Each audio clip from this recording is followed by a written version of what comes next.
A whistling wind blows through the quiet night air outside a lonely window. The blonde woman, Adilis Brill, packs her belongings in a frantic rush to escape the Emperor. A terrifying vision of a blood-stained dress warns her of a destined, violent death. Trembling with fear, she desperately vows to change her fate and survive the coming day. She tightly grips a patterned handkerchief, reinforcing her resolve to live through the night. Her attention turns to the blue fabric, sparking a memory of a distant, forgotten promise. She recalls a man holding her hand and the cloth while promising to return to her. The memory of a man in a simple tan tunic remains her only source of comfort. Adilis waits for her guard knight, hoping he will arrive to save her from danger. She remembers the orange-haired knight kneeling before her to pledge his eternal protection. Believing he has forgotten his oath after all this time, she prepares to leave alone. A sudden, sharp knock sounds at the door, catching her completely off guard. Her green eyes widen in shock as she stares toward the unexpected visitor. A red-haired man stands in the doorway, apologizing for his long delay in reaching her.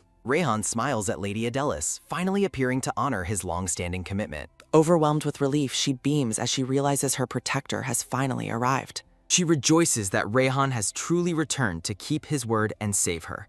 Her thoughts drift back to the day she discovered a glowing book in the library. She wonders about the origins of the mysterious red book titled Destiny of the Flower. A magical vision within the book addresses her as the Empire's future empress. The book shows a horrifying scene of the red-haired emperor standing over her with a sword. In the vision, she lies bleeding as the emperor mocks her crimes and her title. The emperor announces his intention to crown a new empress over her lifeless body. A heavy thud sounds as Adilis drops the book in a state of pure terror. She panics, questioning why her own name is featured in such a gruesome prophecy. The realization that she was the woman stabbed in the vision leaves her breathless. Collapsed on the floor, she curses the creator of the book that shows her death. She wonders if the book contains dark magic specifically designed to predict her demise. The sheer realism of the prophetic vision makes it impossible for her to ignore. Her maid Anne rushes into the room, startled to find her mistress on the floor. Anne expresses deep concern for her lady's pale and sickly appearance. Desperate for answers, Adilis urges Anne to look at the strange book immediately. She asks her maid if she has ever encountered such creepy or unsettling magic. Anne looks on with total confusion, unable to see what her mistress is describing. The maid explains that the book appears to be nothing but blank paper. Stunned into silence, Adilis realizes that only she can see the book's contents. Days of careful study reveal several unusual and disturbing facts about the volume. She confirms that the book remains invisible to others, who see only empty pages. No record of the book's purchase exists, suggesting it manifested on the shelf magically. Adilis remains highly suspicious of the book's unknown origin and its dark messages. She notes that the book occasionally emits a strange, pulsating light. Each time the volume glows, new and disturbing details are added to the story. Others remain oblivious to the blinding light that Adilis finds impossible to miss. A character profile identifies Adilis Brill as the daughter destined to become empress. She discovers a list of characters, though some important details remain hidden from view. The book continues to deliver its message through a combination of text and visions. The prophecy claims she will become a jealous villain and die by the Emperor's sword. She angrily rejects the idea of being forced into a marriage that ends in murder. Rationality tells her not to believe the book blindly, but the fear remains. Despite her doubts, the disturbing nature of the visions prevents her from finding peace. Adilis Brill clutches her head in frustration while studying the book's mysterious text. Her eyes widen in alarm as the book suddenly emits a brilliant, blinding glow. A vision of a person in a decorated military uniform flickers within the pages. Startled by the sudden update, Adilis realizes the book is revealing a new character. She reads that Rihan is a kidnapped child living as a gladiator without his past. Although his portrait is obscured, the text describes him as having red hair and golden eyes. She calls out to her maid, Anne, and tells her they are going out immediately. A steady clack-clack sounds as she walks, determined to see if this person truly exists. Donning a dark cloak, she decides her first mission is to find the gladiator, Rayhan. A grand carriage drawn by 4 horses travels through a desolate, barren forest landscape. A sharp click sounds as someone opens the door and announces they have finally arrived. Anne expresses concern, asking why her mistress would visit such a cruel, dangerous place. Adilis remains resolute, hoping that finding Rayhan will prove the book's prophecies are real. A guide welcomes the noble lady and offers to show her around the arena. She asks the man if there is a gladiator there with red hair and golden eyes. A creak sounds as the guide tells her she is in luck because his match is starting. A roaring wah erupts as the announcer introduces the match between Jack and Rihan. Watching from the balcony, Adelis wonders if the fighter in the arena is her target. A red cloak flutters dramatically as the fighters prepare for their violent confrontation. A loud clang sounds as the fighters attack fiercely while the guide offers her a seat. She cautions herself not to jump to conclusions, as it might just be a namesake. Another sharp clang rings out as the helmeted fighter in the red cloak struggles. A single glowing golden eye peers intensely through the narrow slit of the fighter's helmet. A thud sounds as Adelis watches the match with her heart racing in her chest. A sickening slash sounds as the red-cloaked champion is brutally struck by his opponent. Adelis gasps in horror, realizing that the match has taken a very dark turn. The red-haired fighter collapses to the sandy floor in a pool of blood. A triumphant voice declares that the victory belongs to them as the duel ends.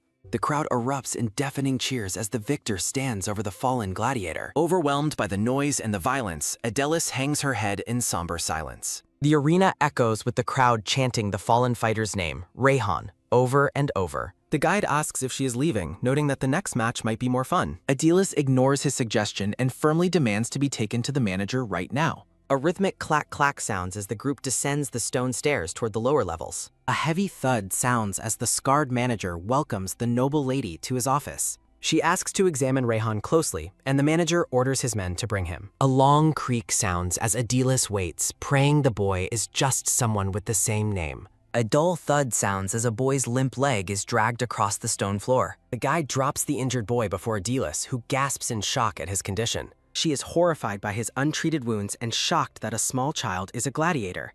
A quick snap sounds as the manager dismisses her concern and orders the boy to wake. A sudden splash sounds as a bucket of water is thrown over the unconscious child. Water splashes across the room, drenching the injured boy to rouse him from the sleep. A ragged cough sounds as the boy wakes up, his red hair dripping with water. She furiously demands to know what kind of treatment involves pouring water on an injured child. She rushes toward the boy, asking if he is okay and offering to dry him off. A sudden gasp sounds as Adelis gets a clear look at the boy's face. The boy slowly rouses himself, his features partially hidden by his wet, matted red hair. He stares back at her with striking golden eyes that glow with a faint intensity. She confirms that his gleaming eyes and red hair match the book's description perfectly. Adelis confirms the book's truth, fearing her fate is to die by the Emperor. A sharp snap sounds as the manager orders his men to take Rayhan away. Rayhan grunts as he is dragged, and Adelis demands they stop the rough treatment. The manager tells her that mercy is a luxury for a slave like the boy. Clenching her fist, she resolves to keep Rayhan alive as an important story character. Adelis announces she is taking the child, surprising the manager who asks for clarification.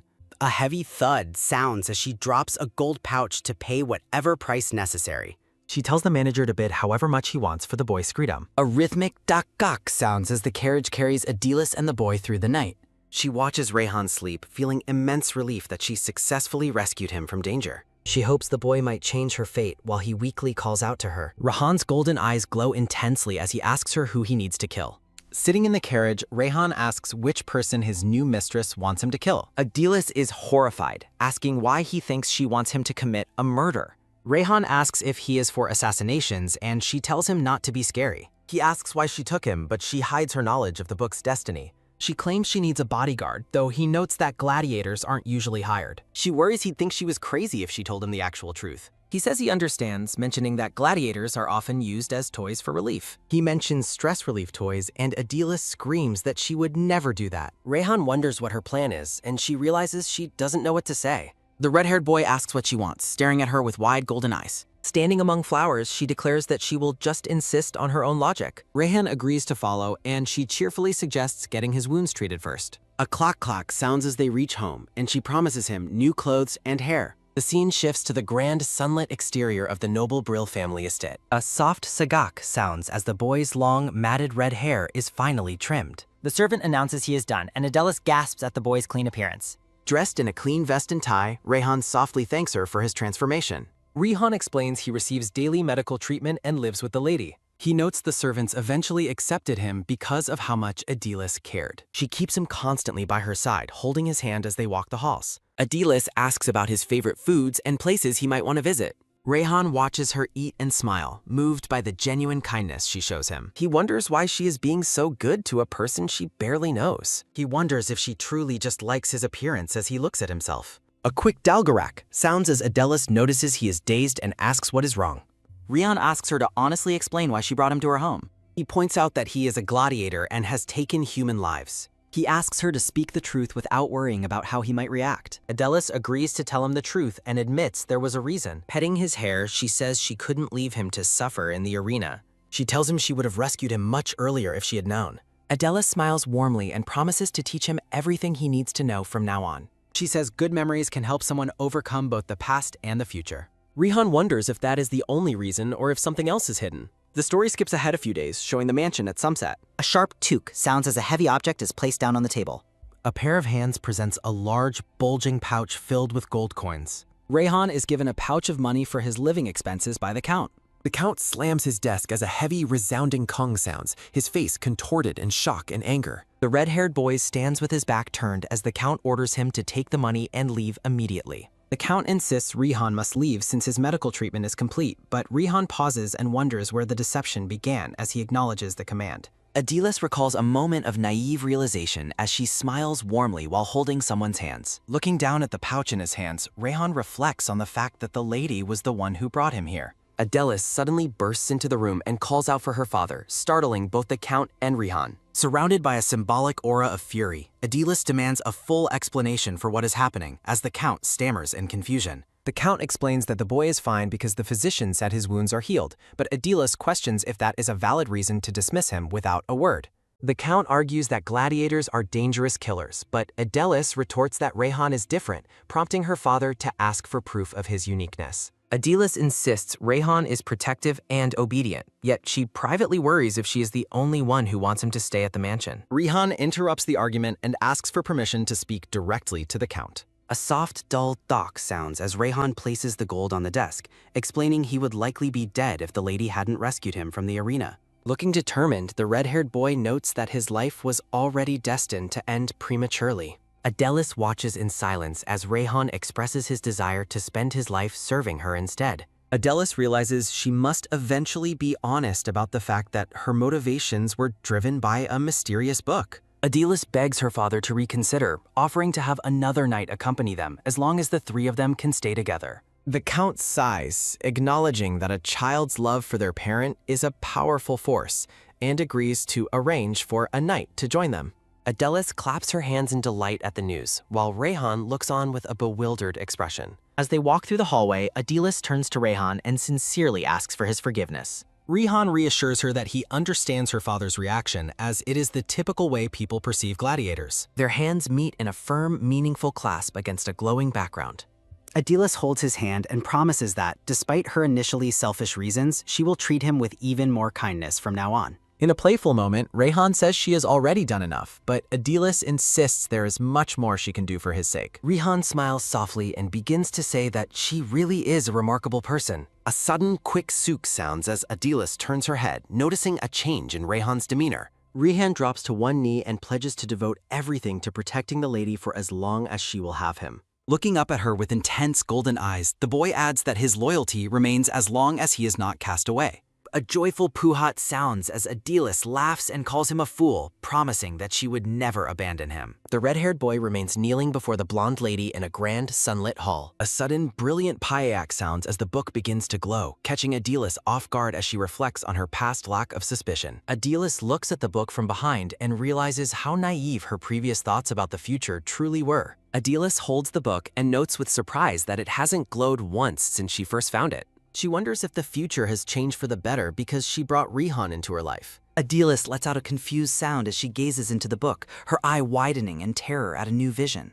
A terrifying vision commands to wipe them all out, leaving Adelis paralyzed with shock as the book's pages reveal a dark message. A vision of the Count's mansion engulfed in flames appears, leading Adelis to realize her home is destined to burn down. A pained, desperate cry sounds as someone in the vision begs to be saved while choking, leaving Adelis in a state of horror. The vision shows the lifeless bodies of the butler, the cook, and even her maid Anne sprawled on the stone floor. A loud, sudden quang sounds as soldiers storm the room, announcing that the Emperor has ordered them to leave no one alive. A heavy, resounding clang sounds as the vision shifts, and Adelis frantically asks why the Count's family is being treated as traitors. Lost in thought, Adelis finds it impossible to believe that her father would ever commit treason. A pained gag sounds followed by a heavy, limp tulsak sounds as her father collapses, coughing up blood in front of her. A rhythmic, heavy jobok sounds as a pair of boots approaches, and a cold voice tells them they could have lived if they had stayed quiet. The dark-haired emperor stares down with a chilling gaze, mocking the count for becoming senile. Clenching his teeth, the bloodied count retorts that he has a question of his own for the man standing over him.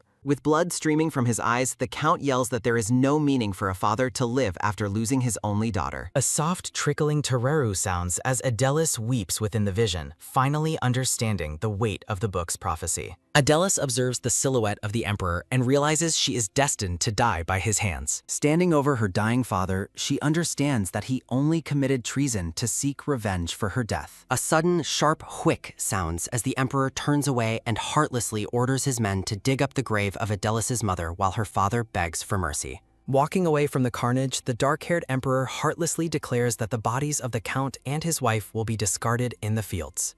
A terrified scream echoes through the darkness as the horrifying vision of the future finally comes to an end. Adela sits trembling on the library floor, struggling to process the grim fate revealed by the mysterious book. Weeping bitterly, she clutches her chest and blames herself for the tragic destiny awaiting her father. A soft sob sounds as she remains huddled on the floor, consumed by an overwhelming sense of dread. Her grief is interrupted by a concerned voice asking if she is all right. Rayhan kneels before the blonde girl, gently using a cloth to wipe away the tears streaming down her face. Looking at her with worry, the red-haired boy asks what has troubled her so deeply. Adelis reflects on the vision of the emperor piercing her heart and her father leading a desperate, doomed rebellion. She vividly recalls the pained expression of her father as their beloved mansion was engulfed in flames. Her tear-filled green eyes reflect the heavy burden of knowing a future that no one else can see. She realizes with despair that the book's contents remain invisible to everyone else, including her father. A flashback reveals the count's confusion as he looked at the book and saw only blank, empty pages.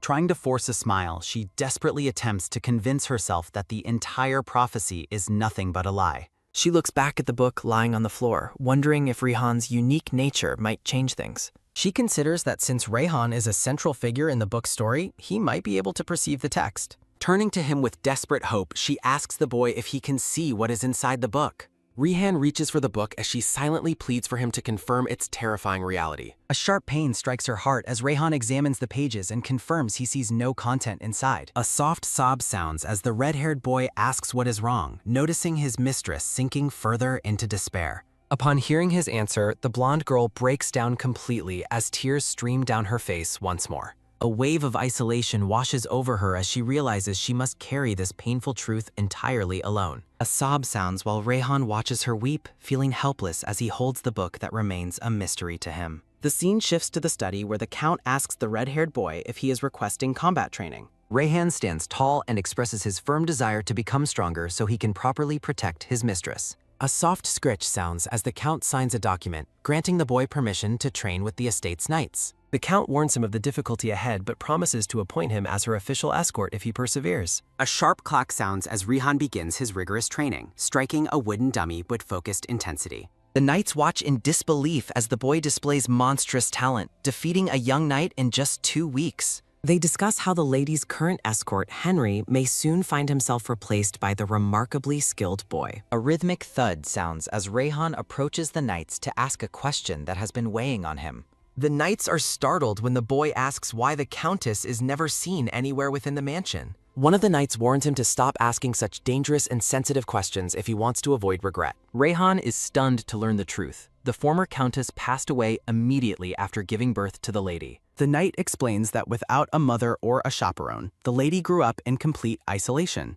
A vision shows the young lady standing alone in a field of flowers, having lived her entire life without friends. The knight notes that Rayhan is likely her first true companion and urges him to fulfill his role faithfully. Rayhan reflects on this realization, seeing his mistress no longer as just a lady to protect, but a lonely friend. He recalls her radiant, flower-crowned smile and understands the depth of the loneliness she has hidden. A firm squeeze sounds as Rayhan clenches his fist, overcome with a sudden, urgent need to see her. He politely asks his superior for permission to step away from the training grounds for a short moment. The knight correctly guesses from the boy's intense expression that he is rushing off to check on the lady. Standing before her door with a determined look, Rayhan prepares to face his mistress once more. The knight calls out a final warning that being late will result in grueling penalty laps around the grounds. A rapid patter sounds as Rayhan shouts his thanks and dashes toward her room with renewed purpose. Opening the door, the red-haired boy calls out to her, hoping to find her in better spirits. A sob sounds as Rayhan's golden eye widens in shock upon seeing the blonde girl crying once again.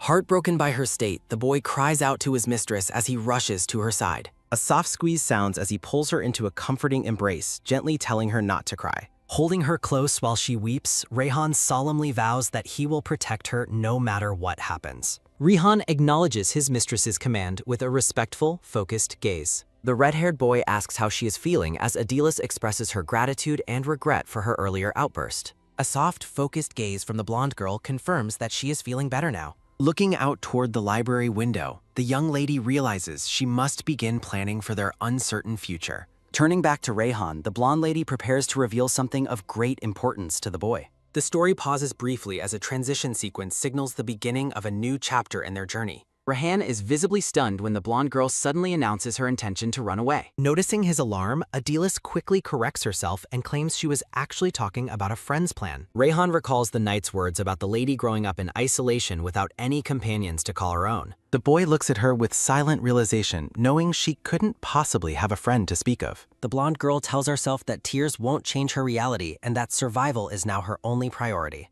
Adilis studies a portrait and realizes the future emperor she saw in her vision is the current crown prince. She envisions herself in a cloak, determined to avoid all contact with the prince to change her tragic fate. The lady believes that simply avoiding a meeting with the crown prince could be the key to saving her life. A sudden realization strikes the girl, leaving her wide-eyed with shock as a new thought occurs to her. She wonders how Rayhan would have ever crossed paths with the crown prince in the book's original prophecy. A vision of the future shows Rayhan in royal armor, serving as her official escort at the palace. Looking at a vision of the coronation, she realizes Rayhan would have met the prince through his position. In a vision of Plan A, Rayhan kneels with a sword, pleading with the emperor to spare the empress's life. Adilis considers that treating the boy with even greater kindness might lead him to defend her one day. A soft sigh sounds as the lady doubts if a mere commoner's words could ever sway a heartless emperor. Plan B forms in her mind and she decides to flee the moment she is ever chosen as the next empress. Shifting her focus back to the present, she continues her story about the friend she mentioned earlier. Rayhan questions how a woman could possibly live alone and support herself in the outside world without help.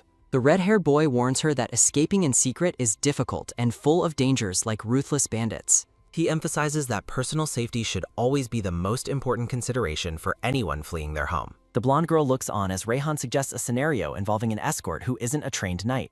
With a humble gesture, the red-haired boy asks if someone like him could serve as her protector. Stunned by the suggestion, the lady realizes she had never considered Rayhan as a solution to her problem. Adilis begins to voice a hypothetical question about what might happen if she decided to leave the mansion. A firm, rhythmic tuck sounds as Rayhan calls out to her, catching her attention with a sudden movement. The red-haired boy kneels before the lady, his expression filled with unwavering dedication and loyalty. Rayhan makes a solemn request for her to notify him before she goes, promising to accompany her anywhere. The blonde lady looks at the boy and wonders if he could truly be the protector she is lacking. Warning him sternly, Adilis tells the boy not to dare change his mind about this commitment later on. She looks him in the eye and demands confirmation that he is truly coming with her when the time comes.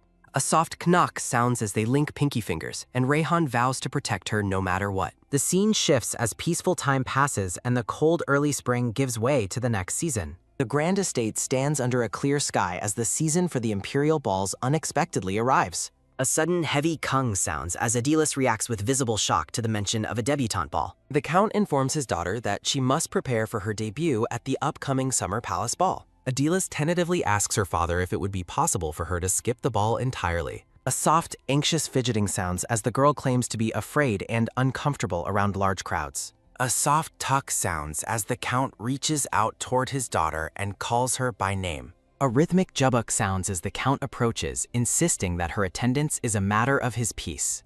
Embracing his daughter, the blonde-haired man asks for this one favor to fulfill his duty as a father. A terrifying vision of her father begging for mercy flashes before Adilis's eyes, filling her with dread. Recalling the tragic prophecy from the book, the blonde girl finds it impossible to refuse her father's wish. The scene shifts to the mansion exterior several days later as preparations for the event begin in earnest. A soft rhythmic sirach sounds as a maid finishes brushing the lady's long blonde hair, announcing they are done. The maid praises Adilis's beauty, while the blonde girl worries about attracting too much attention. A soft clack sounds as the lady takes a step in her elegant white shoes. Adilis feels overwhelmed, knowing she cannot avoid meeting the crown prince at the palace. She hopes that staying focused and avoiding him might keep her safe from her fate. A soft rustle sounds as she grips her dress, dreading an unavoidable encounter with him. The blonde lady stares ahead with a look of growing anxiety as her debut approaches. Rayhan waits by the ornate carriage, greeting his mistress as she prepares to depart.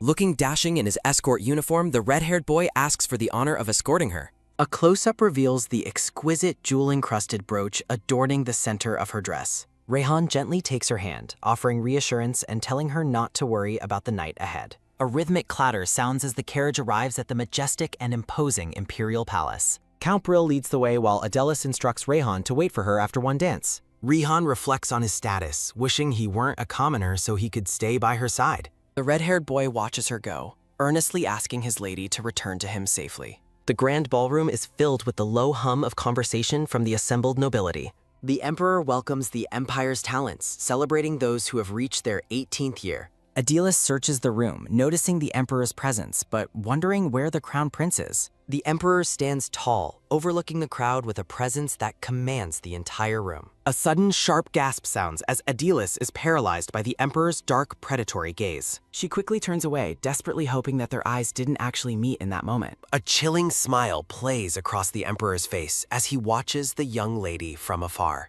He concludes his speech by wishing divine blessings upon all the guests gathered for the ball. The soft melody of strings and woodwinds fills the air as the musicians begin to play. Adilis exhales in relief, thankful that the crown prince is seemingly absent from the event. A rhythmic top sounds as she walks alone while her father is busy speaking with others. A man interrupts her thoughts by calling her name, prompting her to ask who he is. Introducing himself as Luta of the Wise family, the man asks if she has a dance partner.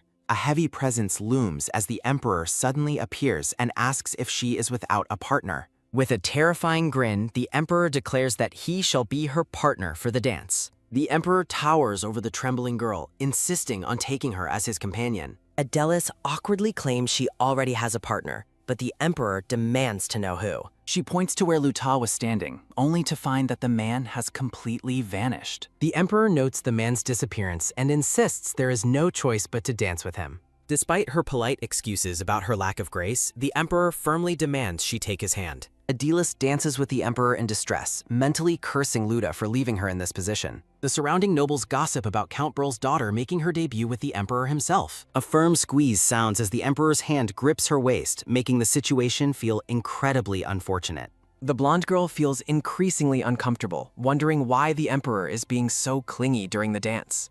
A soft, ragged breath sounds as the emperor leans in close, his presence becoming suffocatingly intimate. A dark grin spreads as the emperor whispers that he will bring her good news very soon. A rhythmic thud sounds as the emperor finally walks away, leaving Adilis shaken and alone. A sharp crack sounds as she clenches her fist, her body trembling with suppressed rage and fear. She mentally screams at the emperor's audacity, noting his age compared to her own father. Count Brill returns and apologizes for the delay, unaware of the traumatic encounter his daughter just had. A rapid patter sounds as Adilis tells her father she is tired and rushes toward the exit. Seeing Rayhan waiting by the carriage, the blonde girl cries out his name in desperation. Rayhan asks what happened, noting that she has been silent ever since they left the palace grounds. A sharp exclamation sounds as the lady commands that they return home immediately. A soft splash sounds as Rayhan pours tea back at the mansion, asking if she is all right. Adilis sits huddled in her chair, unable to speak as Rayhan asks what she experienced inside. Adilis sits alone, trembling as she recalls the traumatic experience of having the emperor as her first dance partner. Rayhan's expression darkens as the lady recounts how the emperor inappropriately touched her during the ball. The blonde girl is brought to tears by the memory of being treated so disrespectfully at the palace. A poignant thought reflects on how positive new experiences can help overshadow the pain of bitter memories. Rayhan kneels before her, expressing his resolve to cherish life just as he was once taught. Adilis recalls a childhood memory of patting Rehan's red hair while promising to teach him the value of life. The red-haired boy speaks gently, asking his lady if she would consider a small request. With a hopeful look, Rehan asks for the honor of sharing just one dance with her. A close-up of the boy's golden eyes shows his deep longing for a moment of connection with her. Surprised but moved, Adilis admits she cannot refuse such a wonderful man when he asks on one knee. The pair prepares to dance, finding comfort in each other's presence within the quiet room. They begin to move gracefully together, the air seemingly filled with the light melody of their shared moment. Rehan confesses that he spent his time practicing his dance steps in solitude specifically for her. The boy remembers watching her lessons from a distance and then tirelessly mimicking the steps by himself. The blonde lady is genuinely impressed that he could master such a difficult dance from a mere glimpse. A slight mistake occurs in their steps, causing a brief pause in their rhythmic movement. Rehan becomes flustered and apologizes profusely, admitting he is still not fully accustomed to the dance. A bright ah-ha-ha sounds as Adilis laughs, encouraging him by saying he is dancing remarkably well for his first time. Adilis beams with joy, feeling that their dance is perfect even without the accompaniment of palace musicians. Rehan looks at her fondly, cherishing this intimate moment where it feels like they are the only two people in the world. The scene captures the two of them spinning together, momentarily forgetting the troubles of the outside world. A rhythmic tea-talk sounds as a sudden knock on the door interrupts their peaceful dance. Startled by the sound, the pair stops their dance and looks toward the source of the interruption. A soft creak sounds as Count Brill enters, looking incredibly grave and summoning Adilis to the reception room. Adilis worries as she notices her father looks even more pale and distressed than when she last saw him. An official decree is read aloud, announcing that Adilis has been chosen as a candidate for the Emperor's consort. A sudden kung sounds as Adilis reacts with horror to the news that she is to be a consort instead of an empress. Her green eyes fill with fear as she realizes something has fundamentally changed in the course of her fate. The girl is deeply confused because the original book she read stated she would always become the empress.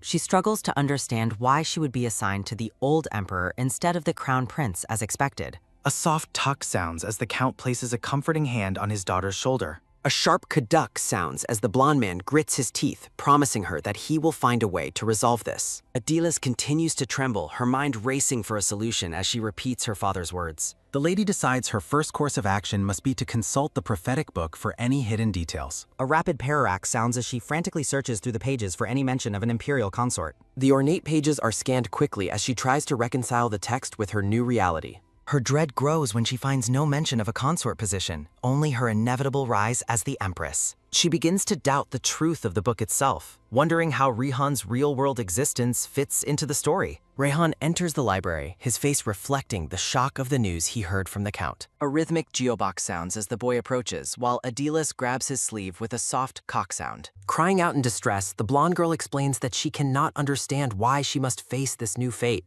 She desperately wonders if there is any method to force the Emperor to refuse the marriage himself. A dark idea takes hold as a voice suggests that a marred appearance would make the Emperor reject her. Adilis holds a dagger with a shaking hand, her eyes filled with tears as she considers a desperate sacrifice. The chilling thought of scarring her own face to escape the marriage fills the silent room. She realizes that her fear of the physical pain would likely cause her to hesitate and fail the task. Facing Rehan, the lady begs the red-haired boy to be the one to inflict the scar for her. She continues her desperate plea, asking him to help her escape this future through this extreme act. Rehan shouts his refusal, but Adilis argues that a deep, swift cut is the only way to ensure the plan works. A sharp quang sounds as Rehan grips her arm firmly, declaring that there must be another way to save her. Confusion fills Adilis's green eyes as she questions the situation before her. A soft rustle sounds as Rehan kneels, asking if she would accept a dishonorable method. Adilis agrees, preferring a scandal over treason, and tells him to visit her that night. A heavy silence falls over the mansion as night settles across the grounds. A rhythmic, polite knock sounds as a hand strikes the door in the quiet mid. Adilis welcomes Rehan, showing him a packed trunk and suggesting they run away together immediately. While she lists her packed clothes, Rehan clarifies that running away isn't part of the plan. A sharp metal sound echoes as Rehan draws his dagger and asks her to reconsider. Rehan asks if she is truly fine with the dishonorable path they are about to take. Adilis confirms her resolve to survive, and Rehan approaches with his dagger as she swallows hard. A sudden, sickening splash sounds as Adilis gasps in horror at the sight of blood. Adilis panics as blood drips from Rehan's hand, while he calmly tells her it's okay. Rayhan instructs his lady to lie perfectly still in bed until others arrive in the morning. The full extent of the scandalous plan dawns on her as she stares in shock. A profound realization hits her that such a desperate and unexpected method actually existed. The blonde girl sits in her nightclothes, visibly shaken by the sudden turn of events. Rayhan is startled as Adelis clarifies the intent behind faking a scandal involving her virtue. Adelis explains she is not naive, having already experienced the tragedy of her own past death. Adelis invites Rayhan onto the bed to complete the scene, leaving him completely flustered. She teases him, noting that she is the one in the truly embarrassing position. A soft sigh sounds as Adelis wonders aloud if this fake scandal will lead to marriage. Rayhan freezes in shock at the idea of a noblewoman marrying a commoner like him. Adelis laughs off his concern, suggesting they enter a fake marriage once they have escaped. She explains that a fake marriage is a practical way for them to live without suspicion. Rayhan pauses, his expression darkening as he prepares to voice a thought he has been harboring. In the quiet room, Rayhan admits that he is thinking of leaving the mansion and her. Adelis reacts with panic, desperately hoping he is joking, but his serious face says otherwise. A rhythmic footstep sounds as Rayhan explains he must disappear to take the blame for the scandal. She realizes his sacrificial intent as he tells her to let the scandalous rumors stand. Her heart sinks as she realizes that his departure is a cold, hard reality. A sudden, swift movement sounds as she rushes toward him, calling his name in desperation. She begs him for forgiveness, wondering if her talk of marriage was what drove him away. A tight squeeze sounds as she offers him a title and wealth to make him stay. A soft, firm grip sounds as she holds onto his hand with all her strength. The red-haired boy offers a faint, melancholic smile as he looks down at her. Rayhan gently tells his lady to go on living her life as she always has. Tears stream down her face as she asks how she can possibly live without him. She realizes that story roles are meaningless compared to the person she has come to love. She continues to weep, questioning his broken promise and the secrets he refuses to share. She accepts her inability to stop him as he apologizes and promises a future return. She searches for hope in his words, and he solemnly vows to return to her. She makes him promise that if she is in danger in the future, he will save her. She commands him to fulfill his promise, her green eyes locked with his golden ones. The red-haired boy stares back with a fierce and unwavering determination in his golden gaze. Rayhan fixes his clothes and pledges to protect her at any cost when the time comes. A soft, tender touch sounds as he cups her cheek one last time. A soft, gentle kiss sounds as he presses his lips to her forehead in a final farewell. They share a final, intimate moment of closeness before their inevitable and painful separation. Adelis stands in the empty room, looking out the window and whispering his name. Disqualified by scandal, she is exiled to her territory while search parties fail to find Rayhan. She wonders where he is, guessing he hasn't traveled very far away. A dialogue bubble notes that today is just another cycle of the same lonely routine. The lady continues to search the book while waiting endlessly for Rayhan's return. Adelis stands by the window with a book, her expression filled with quiet, enduring patience. 7 long years pass by before an unexpected event finally disrupts her quiet life. Now 25, Adelis is shocked to learn her father has been promoted to a marquis. Count Brill smiles while holding his tea, asking if this elevation is wonderful news for them. A red-haired man in a military cape orders a knight to exhume the former countess's grave. A hand holds an official letter sealed with a thick, formal stamp of red wax. The narrator reveals that a formal marriage proposal has been sent specifically for the lady. Her father explains the emperor has decided to make Adelis his new empress. Horror washes over Adelis as she realizes the current young emperor is the one asking. A year ago, a bloody coup destroyed the corrupt imperial family in a swift takeover. Adelis walks away, relieved her scandal kept her out of the marriage market until now. A loud "what?" echoes as she stands and firmly refuses the imperial proposal. A rhythmic ta-dot-dot sounds as she runs, panicking over the young emperor's sudden proposal. She gasps as she realizes these events are now mirroring the prophetic book perfectly. The lady vows to survive at any cost, refusing to die as the story dictates. A mysterious man with a gentle smile appears, only his lower face visible. A dialogue bubble announces that he has come back to finally fulfill a long-standing promise. Rayhan stands before her in a dark cape, glad to finally see his lady again. The red-haired man looks at her with warmth and a soft, deeply knowing smile. Adelis clutches his hands in disbelief, asking if it is truly her long-lost companion. Overwhelmed with joy, she exclaims that she has so many questions after his long absence. Rayhan asks why she never sent him even a single letter during their long separation. Adelis kneels before him, asking if he remembers the promise he made before leaving her. A memory of his vow to devote his entire self to her protection surfaces. In a vision of the past, a younger Rayhan kneels to pledge his life to her. He looks at her tenderly, admitting he hasn't forgotten her for even a single moment. Rayhan's expression turns somber as he wonders if he is still allowed to keep that vow. A sudden warak sounds as Adelis throws herself into his arms, answering him with a firm yes. A rhythmic tuck sounds as the red-haired man reacts with surprise to her sudden hug. A soft cog sounds as they hold each other tight in the moonlight by the window. Startled by the intensity, she pulls back slightly and questions why he is finally here. The blonde lady looks at him with concern, her hands resting gently on his shoulders. Adelis frantically explains the marriage proposal, insisting she will never marry the Emperor. A soft murmur sounds as Rayhan asks if she truly dislikes marrying the Emperor that much. A soft clog sounds as she declares her desire is to be with him instead. Rayhan is visibly taken aback by her blunt confession of wanting to be by his side. She insists she can live as a commoner, using her saved jewels to survive without greed. A soft suck sounds as Rayhan cups her face, telling her to be very greedy instead. A soft tick sounds as they lean together, Rayhan promising to do everything for her. A sudden hueg sounds as she turns away, flustered by her decision to leave her status. Adelis blushes deeply as he tells her to wait for his return the following evening. A soft talk sounds as she grabs his hand, threatening to leave alone if he's late. A soft karaoke sounds as Rayhan nods, and she begs him to absolutely come get her. Rayhan tells his lady not to worry, regardless of what the next day might bring. A tight knot sounds as their hands entwine in a final, firm promise before he leaves. A rhythmic hoodadak sounds as a voice calls for the lady from outside the mansion. A panicked maid rushes forward, calling out for her lady as the scene shifts to morning. A maid frantically urges Adelis to prepare because the Emperor has arrived unexpectedly early. A rhythmic tadak sounds as her father approaches her on the sunny balcony. Count Brill looks at his daughter with a calm, expectant smile. A rhythmic ta-dot-dot sounds as an imperial carriage and knights gallop through the gates. Adelis and her father walk together toward the arriving party in front of the mansion. A rhythmic ta-dot-dot sounds as she desperately wishes for Rayhan to fulfill his promise. The lady looks around with a mix of confusion and building anticipation. A sudden wave of joy washes over her face as she spots someone familiar. A red-haired man in a magnificent imperial uniform stands before her with a gentle gaze. A sudden warak sounds as the Emperor catches her in a warm, protective embrace. A soft cog sounds as she hugs him back, relieved he made it in time. She is stunned as others greet the red-haired man as the new Emperor. A heavy dung sounds as her father and the servants bow deeply while she stares. A sudden whick sounds as she turns to look at the man she once knew. A soft chiak sounds as Rayhan kneels to formally keep his promise to her. He smiles warmly while holding her hand, looking nothing like the boy he was. The realization that Rayhan is the young Emperor from the prophecy hits her hard.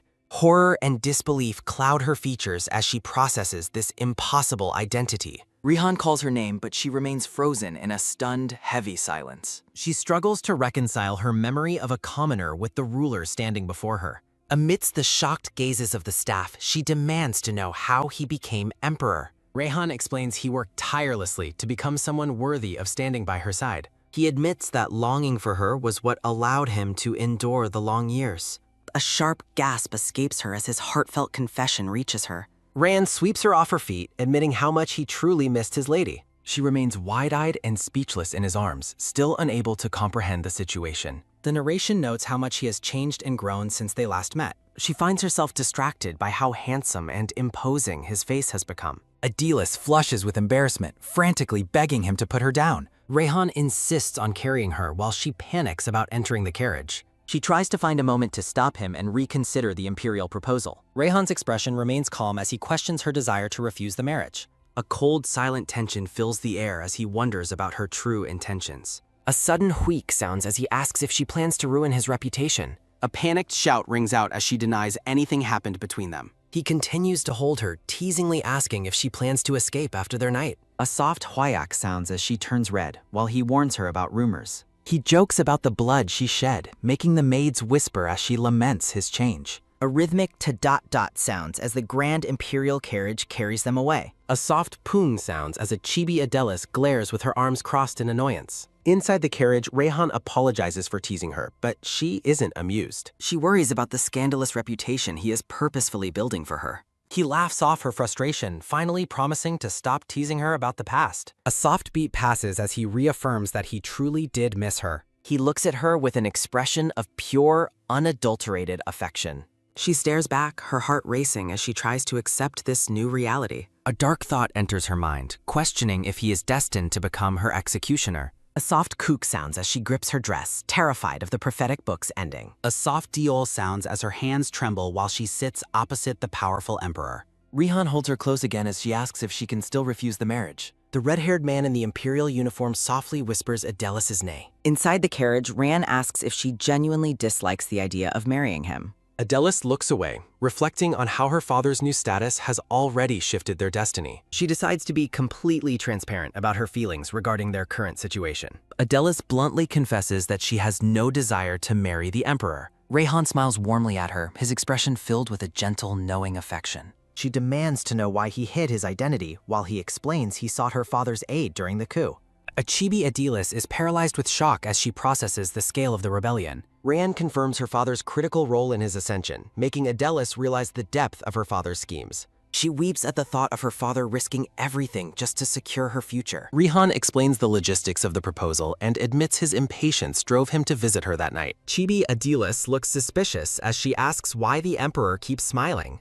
Rihan gently reminds her of his new status, causing a sudden realization to wash over her. Horror strikes the lady as she realizes she has been speaking informally to the supreme ruler. A flustered Adelis begs for forgiveness, but Rayhan playfully insists she should treat him as her own. She is baffled by his request, unable to see how an emperor could be her subordinate. A close-up shows Rayhan's hand gently grasping a long lock of her hair. He admits that his heart has been tethered to her ever since their time together years ago. Blushing deeply, Adelis accuses him of being completely shameless in his pursuit. She insists that he must act with the dignity befitting a monarch, even when they are alone. Rayhan looks somber, noting that the world is no longer as simple as it was during their youth. Adelis ponders the 7 years that have changed them both from children into their current roles.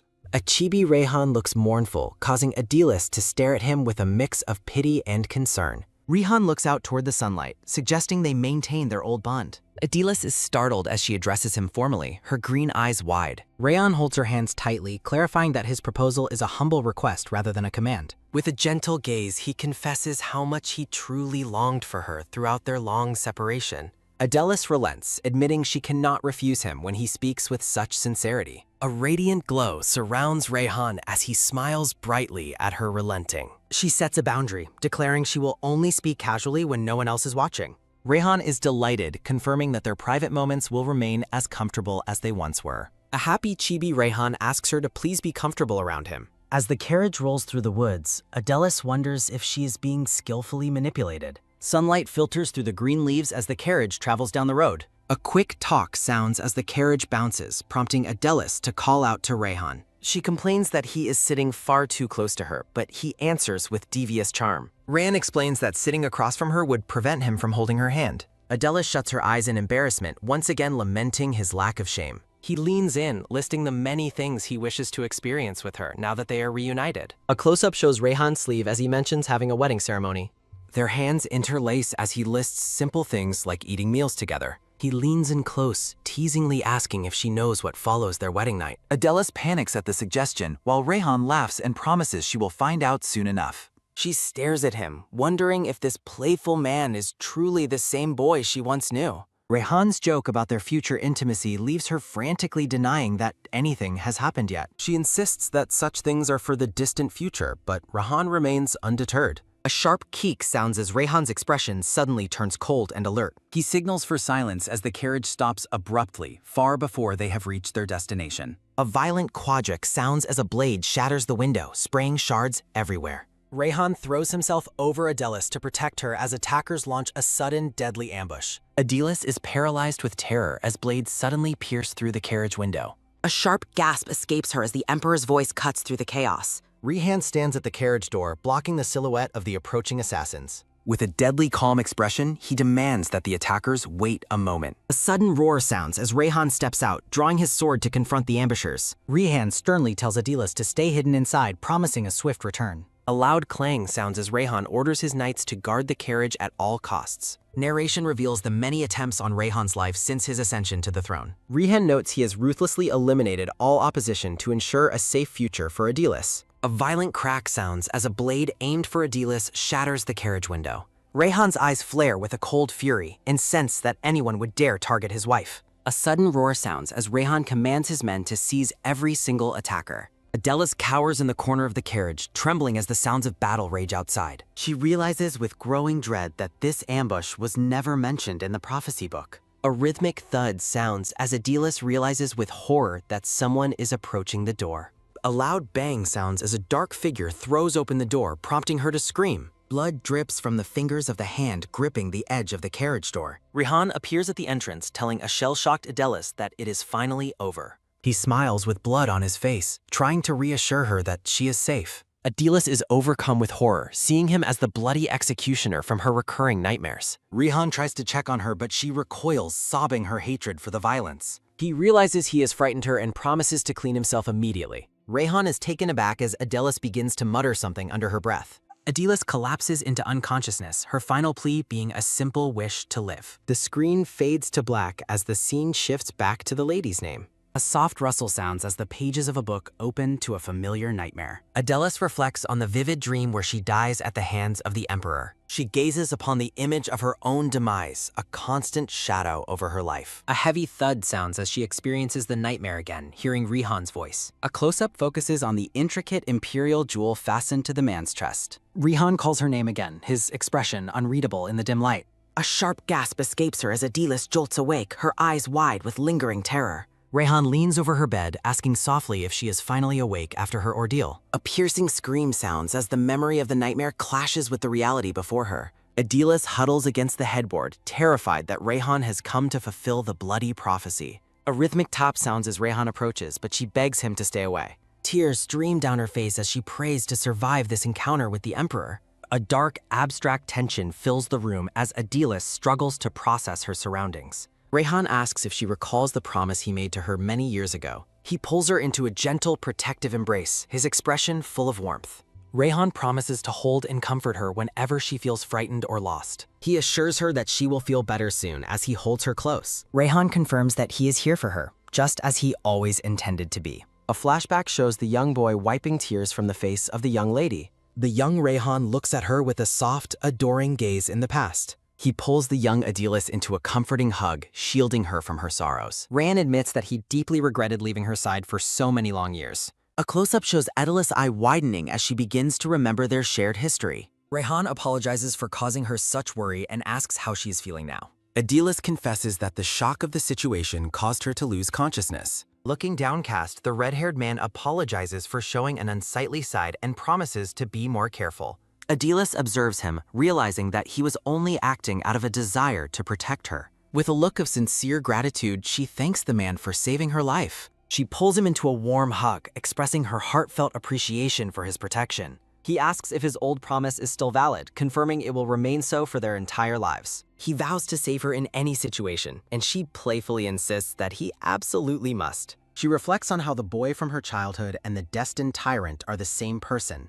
She realizes that her current actions might determine whether he truly becomes a tyrant in the future. Startled by the intimacy, she begins to speak while remaining held in his arms. He rests a hand on her blonde hair, confessing that he never wants to let her go. He explains that his past lowly status forced him to let her go against his will. A sharp gasp escapes her as he suddenly scoops her up, declaring that things are different now. He expresses a desire to experience everything they missed, leaving her curious about his specific plans. A soft trickle sounds as deep red wine is poured into a waiting glass. He presents a vintage wine, which she finds impressive for its excellent aroma. A floating thought bubble asks if a 21-year-old wine is considered sufficiently aged. Looking at the red-haired man's scarred chest, she wonders how their situation shifted so drastically. She worries she's too heavy to carry, but he dismisses her concerns with a smile. Sensing her needs, he correctly identifies that she has become hungry during their time together. He continues to carry her through the grand hallway toward their next destination. She asks to be put down, but he insists on holding her since they are currently alone. He offers to personally escort her to the dining hall as she looks on with a blush. A quick movement sounds as they transition through the palace interior. She insists she is not rushing out of embarrassment, though her quick pace suggests otherwise. The camera focuses on her feet as she walks across the polished palace floors. She notes that the well-maintained corridors and lavish decorations finally make her surroundings feel real. A realization dawns on her that she has truly arrived within the walls of the imperial palace. A rhythmic tap sounds as their hands remain tightly linked while they walk together. The man watches her closely, his expression unreadable as they continue their journey. She asks why he is laughing, and he explains he was just reminiscing about their old days. A chibi flashback shows a younger version of her enthusiastically leading the way. He recalls her pulling him toward a dessert shop, much to her current embarrassment. He reveals he brought the chef from her favorite restaurant to work at the palace. Her eyes light up with joy upon hearing the chef from El Ponte is here. He compliments her, stating she was cute back then and remains just as cute now. He playfully asks if he was cute back then and what she thinks of him now. She looks away, privately thinking that she cannot call him cute anymore, even as a joke. A close-up highlights the sparkle in her green eyes as she processes her feelings. She denies having any such thoughts, her face flushing as she avoids his gaze. She insists she is being truthful, though he playfully suggests that he does not believe her. A steady thud sounds as he asks if she feels more at ease now. He expresses relief that her tension has faded, and she realizes how considerate he has been. She gazes at him, wondering if he has always been this gentle beneath his powerful exterior. They share a meal where she finds the food delicious, while he encourages her to eat slowly. A sudden knock sounds at the door before a silver-haired man enters to address the lady. The knight introduces himself as Vermin Passus, the one charged with protecting his majesty. Standing tall in his uniform, the silver-haired knight awaits her acknowledgement. She reflects on the immense care and protection she has received from the red-haired emperor. She offers her thanks to the knight, who replies that serving her is a great honor. The knight leads the way, informing her that his majesty is currently waiting for her arrival. Adilis reflects on her rapid transition from resisting the crown to becoming the empress. She pauses, finding it difficult to accept her new reality as Rihan's wife. Adilis suddenly feels nervous, realizing they might have to share a bedroom tonight. She struggles to reconcile the powerful man he is now with her childhood memories. The red-haired man looks on with a calm and knowing expression.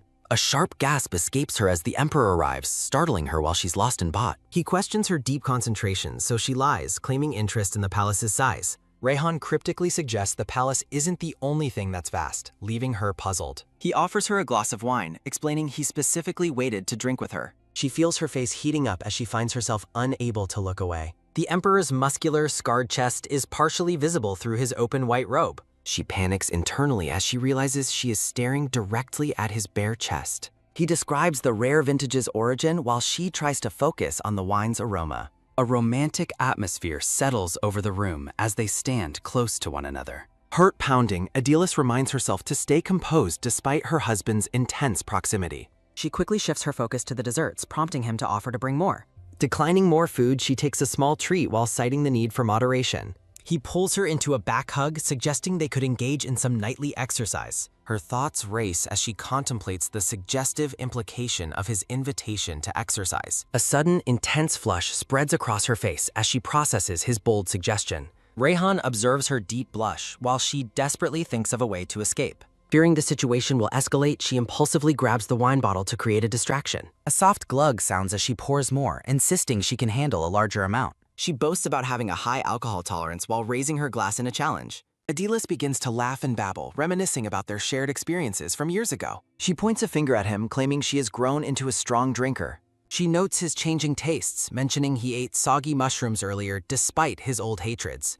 Rehan gently confiscates the bottle, informing the blonde lady that she is clearly intoxicated. Rehan looks at her intently while she slurs a denial about being drunk. Wearing a dazed, happy smile, the Empress playfully suggests they continue their drinking session. He turns the conversation to her past, asking how she spent the years they were apart. She looks away sadly, claiming she lived a quiet, solitary life, mostly staying indoors. A flashback reveals she spent most of her time isolated among towers of books. He reflects on his own difficult journey, admitting his life has been far from ordinary. A simple thought bubble reveals the deep suffering he endured during his absence. 7 years ago, a butler named Pograng Hillsbane approached Rehan at a carriage. The silver-haired man identifies himself as a representative of the Grand Duke Lakeside family. The butler delivers a message stating that the Grand Duke wishes for a meeting. Rehan is visibly shaken when the butler addresses him by his hidden name, Kiran. The boy demands to know how the man could possibly know his true identity. The man mentions the time Rehan was kidnapped and sold into the fighting arena. Rehan admits he has no memories of the time before his life as a gladiator. He questions why they believe he is Kiran, and the man cites reliable intelligence. The butler explains the terrifying efficiency of the Lakeside family's vast intelligence network. Rehan realizes this alliance could provide the lady he loves with much higher status. The butler invites him to the residence, but Rayhan asks for time to consider. Hearing that Adilis was a consort candidate, the Grand Duke decided to take action. He sought out greater power solely to protect the woman who was most precious. In the past, Adilis called out to him, begging him to return to her. Crying, she asked him to fulfill his promise, unaware he was seeking power for her. A creaking sound echoes as a voice welcomes a son home. A red-haired man in bed hears his father demand he fulfill a grudge. The man promises an even greater reward if the emperor is brought down. Determined to stand by his lady, Rayhan vows to personally behead the emperor. The title screen appears for Don't Obsess, Please Divorce Me. He endures grueling training and countless assassination attempts to gain ultimate power. Young Rayhan's fierce determination shines through as he faces dangerous battles. He systematically eliminates traitors while gathering followers to overthrow the throne. A quiet moment reflects the immense pain and suffering he endured. Adilis expresses deep sympathy for the hardships he overcame to be here. Rayhan smiles gently, admitting the struggle was worthwhile to reach this moment. Rayhan explains that desperation fuels motivation. Adilis asks if he achieved his goal. Adilis offers a bright congratulations while affectionately patting the red-haired man's head. Rayhan blushes slightly, asking the blonde lady for permission to be childish. In a chibi vision, he requests more head pats for his past suffering. Adilis impulsively grabs the wine bottle, offering to pour another drink. Rayhan stands up, advising her to stop drinking and get some rest. He notes they finish the bottle. She realizes she's more intoxicated than expected. Adilis collapses onto the bed, dazed by how quickly the alcohol took effect. A smooth movement sounds as Rayhan places his hand near her on the back. Rayhan leans over her, creating an intimate and tense atmosphere in the bedroom. Adilis gasps as she realizes the suggestive position they are currently in. A rhythmic thumping sounds as she realizes he is 4 years younger than her. Shirtless and scarred, Rayhan looks down and asks if she feels nervous. Adilis thinks to herself that being nervous is the only natural reaction. Rayhan expresses relief that she finally acknowledges him as a man. He kisses her hand, admitting he feared she would only see his younger self. She finds his current intensity a stark contrast to his earlier childish requests. A soft gulp sounds as Adilis struggles to maintain her composure. She admits he is undeniably different from the boy she once knew. A glint appears in his eye as he processes her acknowledgement. A soft sound accompanies his hand reaching toward her face. He places a finger on her lips, confirming that his change is real. A steady thumping sounds as he tells her she remains unchanged. He leans in closer, his gaze fixed on the blonde woman beneath him. Rayhan smiles and expresses his liking for the current situation. He confesses to being impatient while leaning down toward her. Rayhan's feet touch the floor as he claims to be exercising extreme restraint. Rayhan admits holding back is difficult. Adilis reminds him they aren't married yet. Rayhan grins, asking if that means he can stop holding back after the wedding. A sudden movement sounds as Adilis is left bewildered by his rapid understanding. Rayhan excuses himself to give instructions, leaving the room to cool the tension. A creaking door sounds as he tells her to rest until their wedding. A thumping sound echoes as Adilis sits alone, stunned by his sudden departure. She blushes furiously, realizing he was genuinely worried about her perception of him. The sun rises over the palace, marking the arrival of the next morning. Adilis sips her tea, cringing at her behavior from the previous night. Rayhan leans in to ask if she is finished with her meal. He tells her he has a surprise to show her, leaving her curious. Rhythmic footsteps sound as they walk together toward his next revelation. Rain explains that he moved all her books to the palace. Adilis loves the thoughtful gesture. Adilis's attention is suddenly drawn to a briefcase glowing with a mysterious, intense light. Startled by the brilliance, Adilis realizes the light is emanating from a book inside the trunk. A bright flash sounds as Adilis stares at the glowing briefcase with wide, surprised eyes. Rayhan notes his office is nearby, while Adilis marvels at the vast collection of books. With a soft smile, Rayhan informs her that she is welcome in his office anytime. Observing her pale complexion, Rayhan pulls out a chair and suggests she take a seat. Adilis wonders how to proceed, as her desire to read the glowing book is immediate. Trying to hide her agitation, Adilis politely asks Rayhan for a few moments of privacy. A heavy thud sounds as Rayhan remains seated while maids tidy the room in the background. Finding him still present, the blonde lady questions why he has not yet left the study. Rayhan makes a pained expression, reminding her she previously expressed a desire for his constant presence. In a cute chibi form, Adilis frantically insists she is happy despite the unfamiliar palace environment. She admits her profound worry after he departed so abruptly in the middle of the night. Rayhan turns away, looking thoughtful as he mentions their close friendship during their younger years. Adilis fumbles with her dress, explaining that becoming the Empress was an entirely unexpected development. Leaning in with a sly grin, Rayhan asks if she was genuinely concerned for his well-being. She stammers an admission of her concern, while he reflects on her past words about marriage. Rihan looks down at her hands, recalling a pivotal question about the possibility of their marriage. Lost in thought, she reflects on the gravity of their potential union and the uncertainty ahead. She looks at him in shock, realizing he was holding on to those childhood words all along. A rhythmic thumping sounds as Rayhan leans down, asking directly for her opinion on the matter. A sudden, sharp tap sounds as a messenger announces the arrival of Imperial Guard Commander Hout. Rayhan asks her to wait before excusing himself, leaving the blonde woman alone in the room. Clutching her racing heart, Adelis breathes a sigh of relief that she survived the tense encounter. A magical hum sounds as Adelis opens the glowing book, certain that the future has changed. A dark, hazy vision appears, showing a shadowed, terrifying version of Rayhan she hopes to avoid. In the vision, Rayhan coldly instructs an empress to maintain her dignity among the imperial family. With an icy gaze, Rayhan offers to spare her from death if she simply admits her crimes. Adelis is paralyzed by the sight of Rayhan as a tyrant, questioning if he truly changed. A heavy rhythmic thumping sounds, echoing the overwhelming fear and tension within the vision's dark atmosphere. Rayhan embraces a dark-haired woman, confirming Adelis's fear that he has indeed changed for the worse. A bright flash sounds as a question about why he remains unchanged fills the golden space. Gripping the book tightly, Adelis reminds herself that the future is still unwritten and unknown. A soft hum sounds as Adelis resolves to prevent Rayhan from ever becoming a cruel tyrant. In a new vision, a blonde woman in a pink dress asks for a clear explanation. The blonde woman in pink stands tall, claiming she does not understand the meaning of his words. Rayhan stands over documents, accusing the woman of hiring assassins through a servant on April 16th. He glares intensely, questioning her continued ignorance, while she remains firm in her denial of any involvement. A rustling sound accompanies falling papers as the woman is labeled a person of unknown social status. Facing him with fury, the blonde lady in pink asks if he truly intends to dismiss her. Rayhan dismisses the murder attempts but highlights a far more serious crime against the entire empire. A dark shadow falls over Rayhan as he accuses her of providing weapons to the kingdom of Cerny. A sharp gasp escapes the blonde woman as she realizes the severity of the emperor's accusations. A dark-haired woman in white robes suddenly arrives, pleading with the emperor to forgive the empress. Kneeling before him, the dark-haired woman begs for mercy and a lighter punishment for the accused. Embracing the dark-haired woman, Rayhan declares that conspiracy is a grave crime that cannot be easily forgiven. Shaking with visible terror, Adelis struggles to process the horrific events unfolding within the magical book's vision.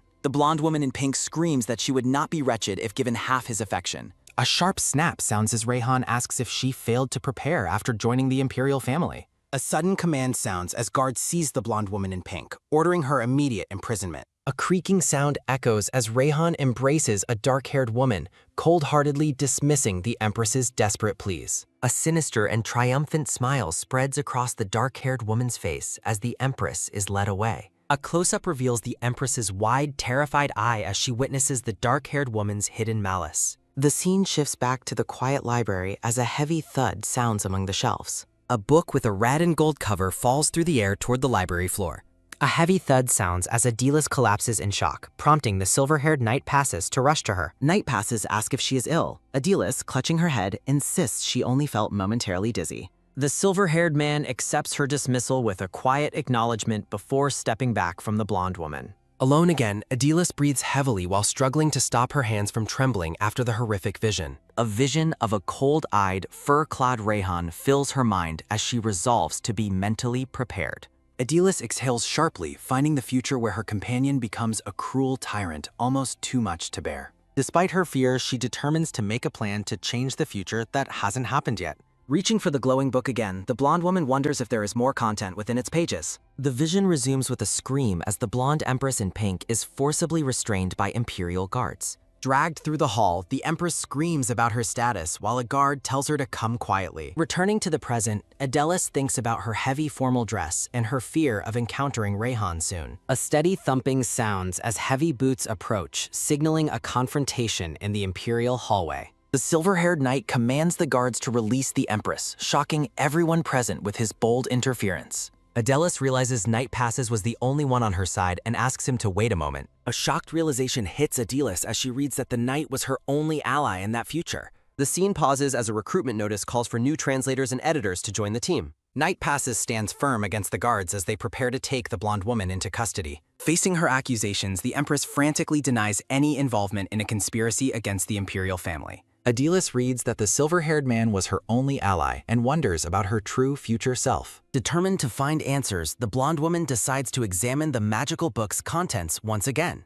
She notices a change in the book's pages, confirming that new passages have appeared within the text. A character profile confirms that Kieran Lakeside Cronad is the male protagonist of this unfolding story. The text explains he marries Adelis strategically, intending to eventually melt her cold and frozen heart. In a chibi vision, Adelis thinks her heart is already permafrost compared to Rehan's warm and bright personality. She reflects on the accusations of conspiracy and assassination, wondering why her future self would do such things. The narrative explains the Emperor eventually falls in love with the person who truly melts his heart. The dark-haired saint cries, claiming she forgives the Empress for the attempt on her life. Surrounded by white lilies, the saint pleads for the Emperor to show mercy to the accused Empress. Adelis stares intently at the book, processing the saint's manipulative behavior and her own tragic role. She realizes that if this book is a novel, then she is certainly not the intended protagonist. The vision shows a dark silhouette, and Adelis suspects there is another true protagonist in this story. Looking at the saint's unsettling and sinister smile, Adelis feels a deep sense of unease about the woman. She pauses to consider if she misread the book or if the plot is moving faster than expected. The narrative text emphasizes that the Empress cannot admit to crimes she has never committed. Adelis realizes the events in the vision take place in the near future, only a few years away. She wonders what extreme events could drive her future self to take such drastic and desperate actions. A thought enters her mind, questioning if jealousy of the saint was the catalyst for her future downfall. In the vision, the Empress yells that she wouldn't be so wretched if she had received his affection.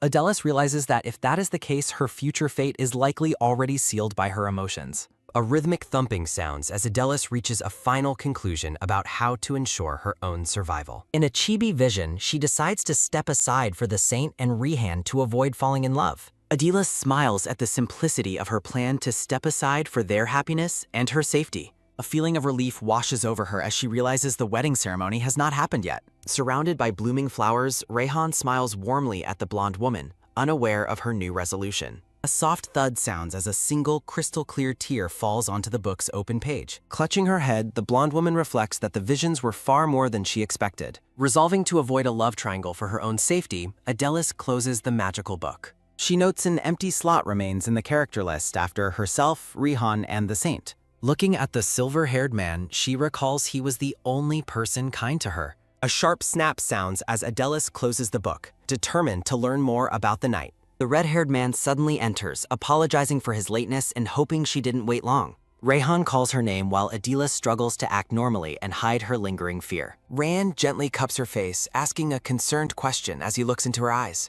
Gazing at her intensely, Rehan notices her eyes are red and asks what is troubling her. Making a quick excuse, the blonde woman claims she was simply reminiscing and missing her home. The red-haired man looks away thoughtfully, quietly acknowledging her explanation with a somber expression. Walking through a rose garden, Rehan notes the convenience of having the study near his office. Adelis stops in her tracks, looking startled as her companion suddenly calls out her name. Surrounded by white lilies and roses, a request is made for her to accept a gift. Dropping to one knee in the vibrant garden, the red-haired man formally proposes to Adelis. Surrounded by soft pink roses, he expresses his sincere gratitude for her agreement to marry him. Sliding a ring with a red stone onto her finger, he swears to always protect her. Though she thanks him, Adelis secretly resolves that she must eventually divorce and leave him. Rehan looks back at the blonde woman, asking if they should return inside the palace. A gentle rustle sounds as the red-haired man turns, his expression unreadable as the wind blows. Watching him, Adelis wonders if she should simply take the chance to run away now. She quickly realizes that escaping from the watchful Imperial guards would be an impossible task. A quick snap sounds as Rehan reaches out and firmly takes her hand in his. Looking down at her, the man explains that he has something important to tell her. He asks for her thoughts on marriage, leaving the blonde woman momentarily stunned by the question. A rhythmic thumping sounds as he approaches, vowing to provide only beauty for her to see. With an intense gaze, the red-haired man promises to give her everything her heart desires. Embracing her, he mentions wanting children. Adelis freezes in total shock at the sudden suggestion. Startled by his forwardness, the blonde woman questions why he is already thinking about children. Adelis awkwardly agrees while asking to be released, feeling overwhelmed by his sudden and direct intensity. He refuses to let go, leaving the tiny chibi version of the woman completely bewildered. Rihan admits that letting her go once was regrettable and insists he will not do so again. Embracing her tightly, he vows not to release her until her heart finally finds its peace. Adilis reflects that his gentleness gives her a groundless hope she struggles to ignore. She wonders if his love is real or if he will change when the saint appears. The scene shifts to the next morning as the sun rises over the grand imperial palace. Surrounded by her maids, the blonde woman asks what could be wrong so early. A maid explains that the Chamberlain has requested her presence for an urgent and important matter. Turning around in surprise, Adela sees her companion approaching her with an unexpected announcement. Rihan gestures toward a line of men, introducing the candidate knights who will serve as her escorts. Adilis is shocked to see knight passes among them, delighted that good fortune arrived so quickly. Looking up at the silver-haired knight, the blonde woman smiles brightly, feeling a sense of relief. The Emperor explains they will select 3 knights for rotating shifts to ensure her constant protection. In a chibi vision, Adilis insists she is fine on her own as Rihan looks worried. She asks to choose her own knight and immediately points to the silver-haired knight passes. Adilis stands near the knight, noting that his familiar face makes her feel much more comfortable. A red wolf growls as a dark realization hints that this choice will lead to future regret. Looking annoyed, Rihan suggests any other knight would be better than her specific silver-haired choice. While Rihan sulks in the background, Adilis asks Knight Passes how he feels about his new role. The silver-haired knight Vermin Passus bows slightly and expresses that serving her is an absolute honor. Rihan dismisses the guards, insisting there is no need to guard her while she is with him. Adilis watches the guards leave, wondering why he assigned escorts only to immediately send them away. Leading her by the hand, the red-haired man promises to take her somewhere she will truly enjoy. With a playful and mysterious smile, Rihan maintains that the destination of their walk is a secret. A soft click sounds as the blonde woman's stylish white heel makes contact with the floor. Walking past another stationed guard, Adilis continues to question their destination as she is pulled along. Rihan requests her to step back as they reach a set of massive, ornate golden doors. A brilliant golden light floods the hallway as the heavy imperial doors are finally opened. The blonde woman's eyes widen in sheer astonishment at the magnificent sight revealed before her. A vast room filled with overflowing treasure chests and glittering pedestals stretches out before her. Stunned into silence, Adilis realizes that she is standing within the imperial treasury. Rihan declares that everything in the room belongs to her, leaving the woman completely speechless. He encourages her to take whatever she wants, though she finds his generosity hard to believe. A soft rustle sounds as Adilis carefully gathers a variety of brilliant gemstones into her hands. Delighted by the rare and beautiful jewels, the blonde woman's expression shifts to one of joy. Rihan admits he expected her to be happy, but her intense excitement exceeds his expectations. In a chibi vision, he recalls her long-standing passion for collecting expensive and unique jewels. While admiring a pink diamond, Adilis secretly thinks about how these will fund her divorce settlement. The red-haired man watches her with a look of deep affection as she admires the treasure. Adilis asks for final confirmation that she can take everything, which Rihan grants with a smile. Looking slightly suspicious, she suspects he might have ulterior motives despite his seemingly perfect behavior. Rihan offers her the treasury key, prompting a grateful and joyous hug from the blonde woman. Pulling back slightly, the man questions if a simple thank you is the only reward.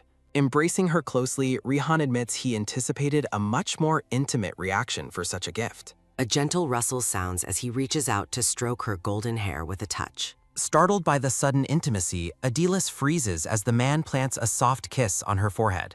A soft moi sounds as he pulls her closer, his gaze full of undeniable longing. Rihan asks why she won't return his affection, leaving the blonde woman flustered and blushing. The realization hits her that he is waiting for a kiss, causing her to freeze. A soft chew sounds as she recalls a past moment of shared intimacy between them. Feeling overwhelmed and hesitant, Adilis wonders if she should truly follow through with his request. She points out that they are not even married yet, hoping to delay the romantic confrontation. Rihan leans close, warning her to prepare herself mentally for what comes after the wedding ceremony. He casually mentions that foreign envoys will arrive next week to attend their upcoming wedding. Stunned by the news, the blonde woman realizes the wedding is happening much faster than expected.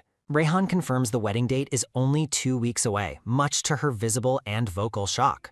In a chibi vision, he reassures her that he has already organized handmaidens and schedules. A collection of exquisite gowns and jewelry is displayed, proving that every detail is already planned. Rihan tells her she needn't worry, making her realize he prepared long before her arrival. He leads her toward her quarters, explaining that her handmaidens are already waiting to begin. Filled with a sudden, fiery determination, the blonde woman stares ahead with intense resolve. Adilis boldly vows to finalize her divorce within 2 weeks, regardless of any obstacles. A tiring day passes as Adilis endures endless measurements and design choices for her outfits. A soft rustle sounds as the blonde woman's hand grips a letter covered in elegant handwriting. Letting out a weary sigh, she resolves to pull herself together and complete her tasks. A mental map illustrates her plan to build relationships to aid an escape beyond the border. Night passes asks after her well-being while Adilis smiles, determined to build an alliance with him. The silver-haired knight presents her with a formal memo recently sent by the imperial minister. Reading about a count's broken engagement,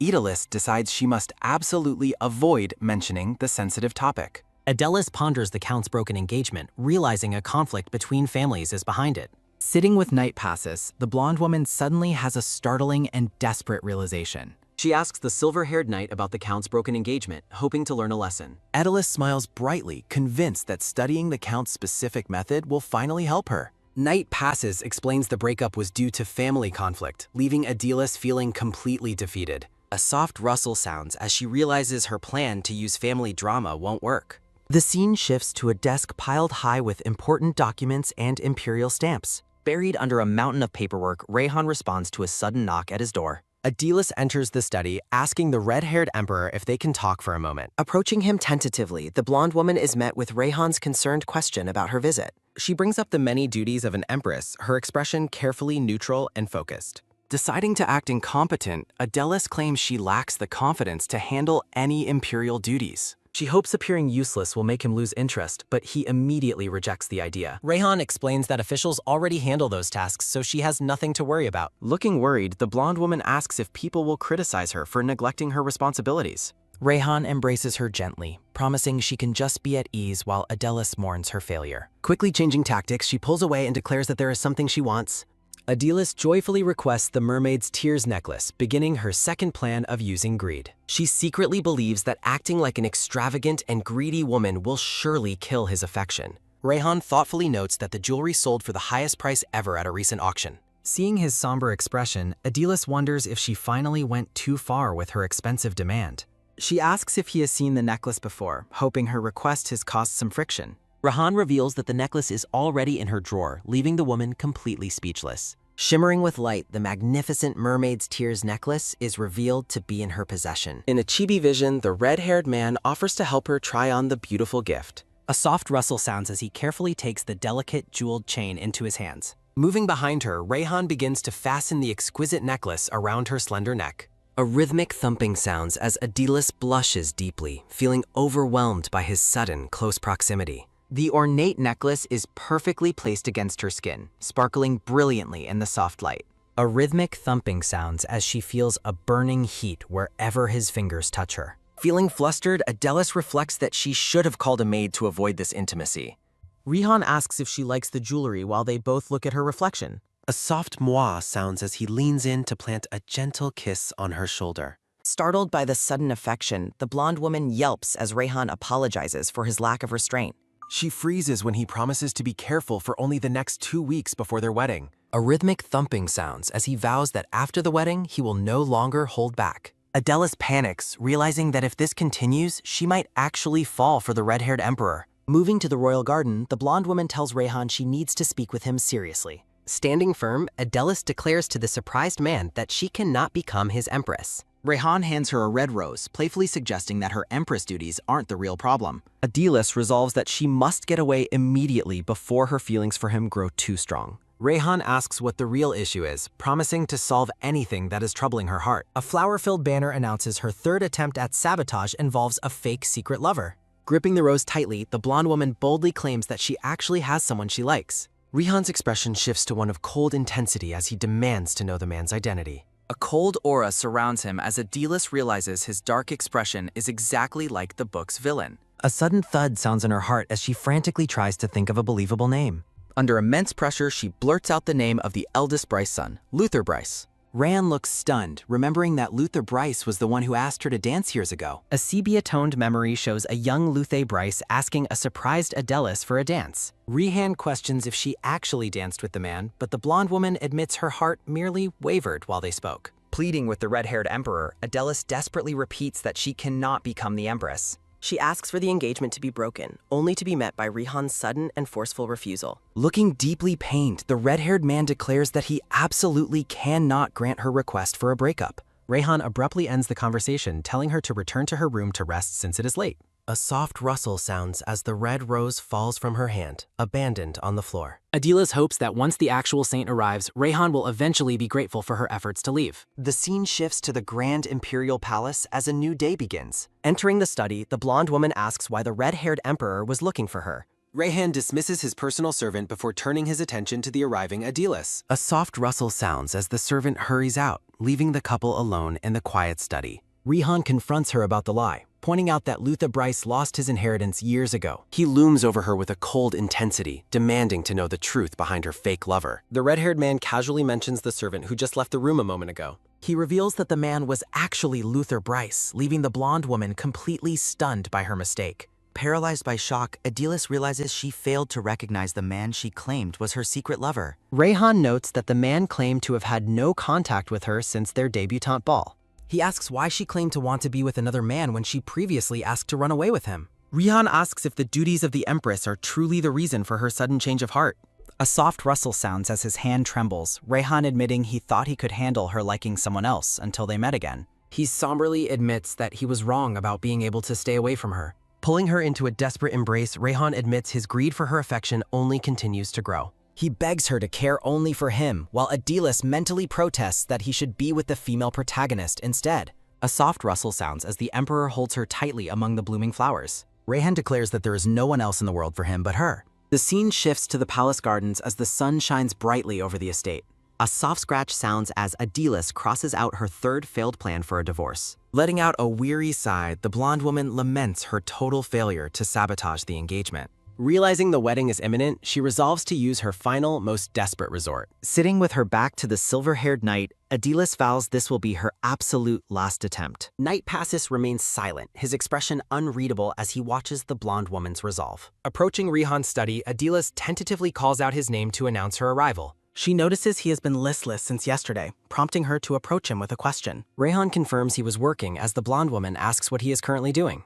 A soft scratch sounds as his pen stops, Rehan welcoming her request to sit beside him. He stands up to accommodate her, his expression softening at her sudden presence. Adelis recalls an article she read, convinced that her new plan will finally succeed. The text suggests that becoming overly clingy and obsessive is the fastest way to end a relationship. A soft chuckle sounds as the blonde woman smiles, determined to become a burden he cannot stand. Rehan asks what she was looking at, noticing her intense focus on his work papers. He explains the documents concern trade tariff rates, and Adilis enthusiastically asks to see them. A soft rustle sounds as he hands her the paperwork, happy to share his work with her. Rehan looks surprised as the blonde woman points out a specific error in the calculations. Both of them lean over the documents, Rehan confirming that she found several numerical discrepancies. A soft ting sounds as Rehan rings a small golden bell to summon his staff. He orders the servant to have the director resubmit the documents since the Empress found an error herself. In a chibi vision, Rehan is delighted by her competence, while Adelis worries she accidentally made herself more appealing. A maid arrives with a cart of snacks, providing the blonde woman with a perfect opportunity. A soft gulp sounds as Adelis prepares herself for the temporary embarrassment of her new performance. Pointing aggressively at the maid, she loudly demands to know the woman's identity and her relationship with Rehan. Adilis apologizes in a chibi thought bubble for her attempt at fake jealousy. Rehan questions if her behavior stems from a dislike of him seeing other women. The blonde woman confirms her fake jealousy, leading the emperor to inquire about knights. The maid is dismissed as Adelis mentally promises her a generous bonus later. Realizing the consequences, she asks who will perform the necessary tasks in the maid's absence. Rehan suggests that Adelis herself take over the responsibilities she was so protective over. He shocks her by listing intimate duties like helping him change and bathe. A glowing vision of a shirtless Rehan appears as Adelis's imagination runs wild. Overwhelmed by the mental image, the blonde woman covers her bright red face. Rehan teases her about her obvious blushing, but she quickly denies thinking of anything scandalous. A soft rustle sounds as the blonde woman turns away, trying to hide her embarrassment. A soft rustle sounds as the red-haired emperor reaches up to adjust his collar. He asks with a sly smile if she truly wants to see what's underneath. Adelis is left stammering in shock, her face a deep shade of crimson. She aggressively grabs his collar, demanding to know what he thinks he is doing. Rihan counters her demands, pointing out her sudden change of heart regarding the maids. Admitting her mistake, the blonde woman focuses on fixing his disheveled collar herself. Standing close, Rehan asks if his presence has finally begun to appeal to her. Looking conflicted, Adelis admits she isn't entirely sure of her own feelings anymore. Rihan admits he actually finds her newfound obsession with him quite pleasant. The red-haired emperor leans in close, his face framed by a backdrop of blooming flowers. He encourages her to become even more obsessed while Adelis mentally cries over her failure. In a chibi vision, Rihan dares her to try and annoy him while he works. Determination flares in Adelis's eyes as she takes his challenge to heart. The blonde woman urgently demands he hand over the documents he's working on. A close-up reveals Rihan's intense, focused gaze as he watches her. The emperor's expression remains unreadable as he keeps his amber eyes fixed on her. A soft poke sounds as Adelis touches his arm, telling him to focus on work. She smiles mischievously, comparing his reaction to a puppy she once raised. A chibi memory shows a young Adelis being bothered by a persistent golden dog. A soft poke sounds as her finger presses firmly against his expensive sleeve. Rehan closes his eyes with a patient smile, telling her she can do as he pleases. A sharp gasp sounds as the atmosphere suddenly shifts between the two. Adelis finds herself pinned against the sofa cushions, staring up at him in surprise. Rehan tells her firmly to stop testing his patience with her antics. He looms over her on the sofa, questioning her persistent attempts to provoke him. Rehan clarifies that he doesn't find her bothersome and never will. Adelis is stunned by his declaration, especially since she believes she has little time left. A floral banner announces that only 10 days remain until the grand imperial wedding. Rayon leans down to plant a gentle kiss on her hair as she lies beneath him. Rehan expresses his wish for the final days to pass without any complications. The garden table stands ready with tea and snacks in the sunlight. Burying her face in her hands, Adelis laments her total failure to break the engagement. She wonders if her methods of sabotage were fundamentally flawed from the start.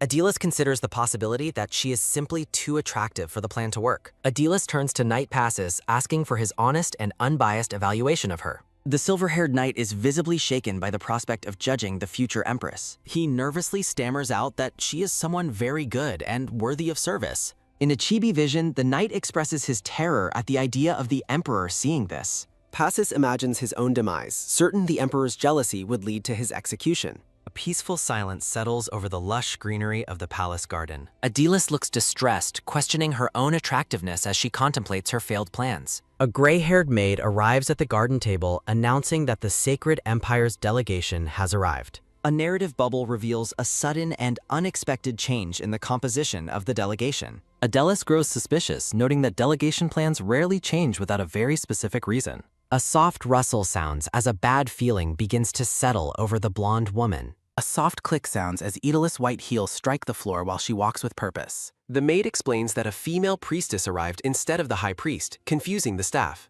Adelis realizes this newcomer must be the original saint from the storybook she once read. Her eyes sparkle with relief as she considers how the saint's arrival finally makes divorce possible. A soft rustle sounds as Adelis stops short, her gaze fixed on an unexpected sight. A soft smack sounds as Rehan kisses the hand of the short-haired priestess, leaving Adelis stunned. Watching them, Adelis thinks about how the male and female leads are destined to fall in love. The blonde woman tries to convince herself that this scene is exactly what she wanted. A soft thud sounds as Rehan drops the priestess's hand, his expression turning cold and sharp. Looming with intensity, the red-haired emperor demands to know the meaning behind the priestess's actions. Adelis stands paralyzed, confused as to why the romantic development isn't going as she predicted. Smiling politely, the short-haired priestess explains that hand-kissing is a tradition of respect in her empire.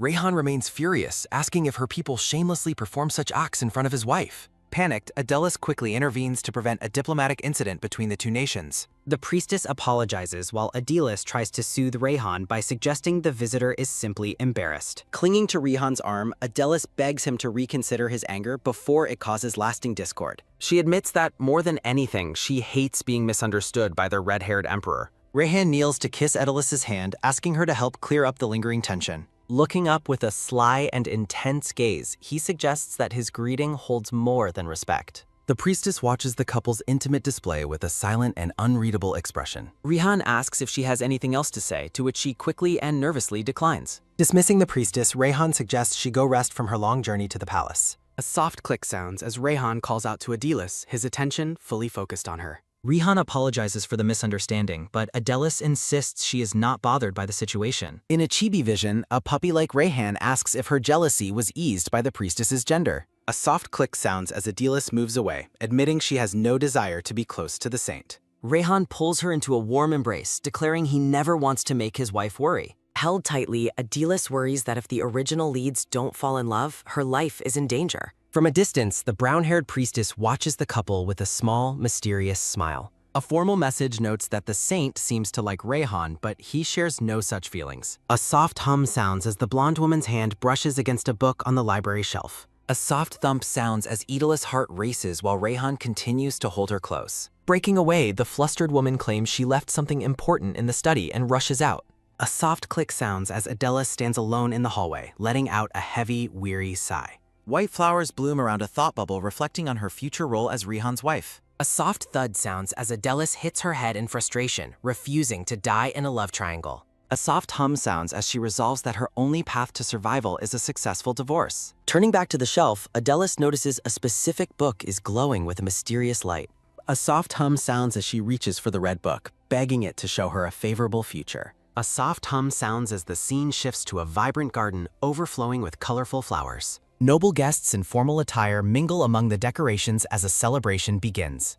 A narrative bubble confirms that the vision is taking place within the Grand Imperial Garden. Adilis watches a silhouetted couple walk down a red carpet, realizing she is seeing her own wedding. In the vision, a future version of Adelis wears a stunning wedding gown and looks radiantly happy. Rehan stares forward with a cold and intensely piercing gaze. Looking at her book, Adelis wonders why Rehan looks so cold, like someone forced into marriage. She notes the wedding is a week away and searches the book for other clues. A soft glow fills the sky as the scene shifts to the palace exterior. Noticing a figure in the distance, Adelis identifies the silver-haired man as Knight Firmin Passes. She reflects on how the book doesn't explain her future closeness with Knight Passes. A soft gasp sounds as Adilis is struck by a sudden and confusing realization. The silver-haired Knight Passes looks down with a deeply troubled and dark expression. A dark screen highlights her confusion regarding his presence at her upcoming wedding. Adelis watches the wedding vision, determined to find out the reason for his dark expression. She identifies the short-haired priestess standing among the other holy men in the garden. The narrative confirms the priestess is indeed present with her fellow clergy at the celebration. Looking at the priestess, Adelis notes that the woman certainly has feelings for Rehan. A soft rustle sounds as Adilis holds a portrait of the priestess in her hand. A formal character profile introduces the brown-haired priestess as Eli Renaid. Adilis reads that after a difficult childhood, Eli became a saint and eventually Rehan's empress. A sharp slice sounds as a bloody sword depicts a family being slaughtered in the story. In contrast, the narrative explains that the saint gains everything and lives happily ever after. A soft smack sounds as Adilis closes the book, refusing to dwell on the depressing story. Adilis looks up with resolve, declaring her primary goal is simply to survive this life. A soft click sounds as a teacup is placed down the next day. Adilis greets her second escort knight, a light pink-haired man named Farron. She asks her new knight if she can be taken to see the Imperial Guard barracks. Sipping tea, Adilis plans to get close to Knight Passes to understand his wedding behavior. Farron suggests they go immediately, surprising Adelis with the lack of any prior notice. Seeing his confident smirk, Adilis concludes that Knight Farron has a bit of a bad personality. A chibi Adilis looks on skeptically against a starry yellow patterned background. A peaceful blue sky is framed by the delicate branches of a flowering tree. A loud clash sounds at the training grounds where knights are practicing their combat skills. Knight Passes lets out a weary sigh as he stands in the bright morning sunlight. Arriving at the grounds, Farron calls out to a shocked Passes and his fellow knights. The knights bow as Adelis encourages them to continue their training without feeling uncomfortable. A knight informs her the commander is absent, but Adelis explains she only came to observe. Farron asks if she wants to watch the sparring, noting that training is still underway. He explains sparring is training. Aedalis notices his enjoyment and agrees to watch briefly. When Farron asks for volunteers, the knights eagerly shout, hoping to impress their future empress. The crowd makes way as the first match is prepared while Adelis kicks a fee. A soft whoosh sounds as the match between Farron and Katznell officially begins. A sharp crack sounds as their wooden practice swords collide with intense force. Adelis watches the display with wide eyes, genuinely impressed by the knight's speed. A confident smile plays on Farron's lips as he holds his own in the fight. Resting his wooden sword on his shoulder, Farron stands victoriously over his defeated opponent. A formal announcement sets the stage for the next match between Passes and Kanak. A sharp smack sounds as the two knights cross their wooden blades to start the match. Adilis cheers for Knight Passes as he skillfully engages his opponent in the sparring ring. A loud shout sounds as Knight Passes is declared the winner of the duel. Clapping her hands, Adilis enthusiastically praises the knight for being so cool. Blushing from the praise, Passes wipes sweat from his face with a white towel. A sharp whack sounds as Passes continues his practice session, enjoying the fun of the training. A loud roar sounds from an arena memory where Adilis once witnessed real combat. A hand reaches toward the blonde woman as a voice asks what she's thinking. Startled, Adilis admits she was thinking of Rayhan as the red-haired emperor appears. A knight bows as the red-haired emperor settles in to inspect the training. Rayhan expresses his pleasure at being on her mind while Adilis questions his arrival. Rihan admits his worry over her being surrounded by men despite her trusted escort. Rihan points out her previous jealousy while Adilis insists the current situation is fine. Adilis overhears rumors of how well-matched she and the emperor appear to be. Rihan insists on proper etiquette while flatly rejecting the idea of her with others. The red-haired emperor's jealousy flares as he voices his dislike for the crowd. A narrative bubble clarifies that the visit is intended as a simple inspection. Rihan inquires about her thoughts on the performance of the Imperial Knights. Adilis praises the knight's strength, much to the delight of the blushing guards. A dark energy swirls as Rayhan's mention of a sword leaves Adilis stunned. Rayhan suggests his wife experience the prowess of the knights through a live demonstration. Sensing his underlying jealousy, Adilis worries about the intensity of his sudden appearance. Stepping into the arena, the red-haired emperor demands a volunteer for a duel. As silence fills the training grounds, Knight Passes boldly steps forward to volunteer. The silver-haired Knight Passes prepares himself to face the emperor in combat. Adilis worries about the knight's fatigue, but Passes welcomes the rare sparring opportunity. Rayhan notes her apparent concern for the silver-haired knight with a hint of bitterness. Internally, the blonde woman realizes her deepest concern is actually for Rayhan himself. Adilis attempts to stop the match, insisting she already knows how strong Rayhan is. Clinging to his hand, Adilis admits her fear that he might get hurt. A gentle smile softens the red-haired emperor's features as he looks at her. Rayhan dismisses her worries as unnecessary while preparing for the upcoming duel. Adilis looks at Rayhan with a mix of affection and lingering apprehension. The atmosphere turns cold as Rayhan prepares to engage the silver-haired knight. The terms of the duel are set, marking the boundaries for victory or defeat. Rihan promises not to hold the knight responsible for anything occurring during their fight. With a chilling and intense smile, Rayhan suggests upgrading to real steel swords. The red-haired emperor's expression turns menacing as he awaits a response to his challenge. Adilis cries out in absolute shock at the suggestion of using deadly weapons. Passes questions the safety of the proposal while Adilis watches in growing panic. Rihan recants, noting that his empress's fear of real swords makes it impossible. Stunned by his comment, Adilis stands in silence as the tension remains high. Adilis realizes she fears the emperor wielding a sword more than the weapon itself. A dark vision depicts the emperor as a blood-soaked warrior wielding a blade. The formal announcement signals the official beginning of the high-stakes duel. A firm grip tightens around the practice sword as the first strike approaches. Knight Passes focuses intensely, determined to hold his ground against the powerful emperor. Watching the match, Adilis is paralyzed by the terrifying killing intent Rayhan radiates. A sharp sound echoes as the two combatants' practice swords collide with force. Rihan smiles confidently as their blades lock, praising the knight's impressive defensive skill. Adilis watches with bated breath, desperately hoping the red-haired emperor remains uninjured.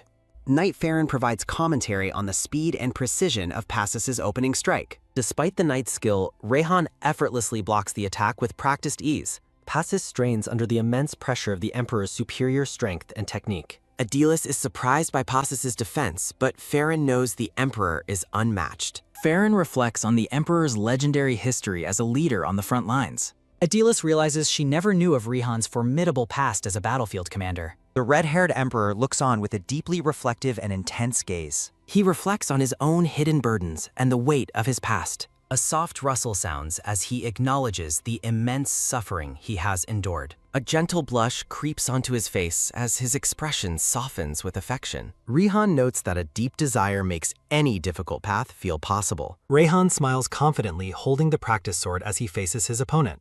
A sharp clatter sounds as the two wooden blades cross in a tense stalemate. Adilis feels his presence through his combat, finding herself unable to look away. Blushing deeply, the blonde woman wonders how she could not love someone like him. She reaches out, torn between her growing feelings and her fear of the future. Adilis worries that her love might lead to her family's tragic destruction.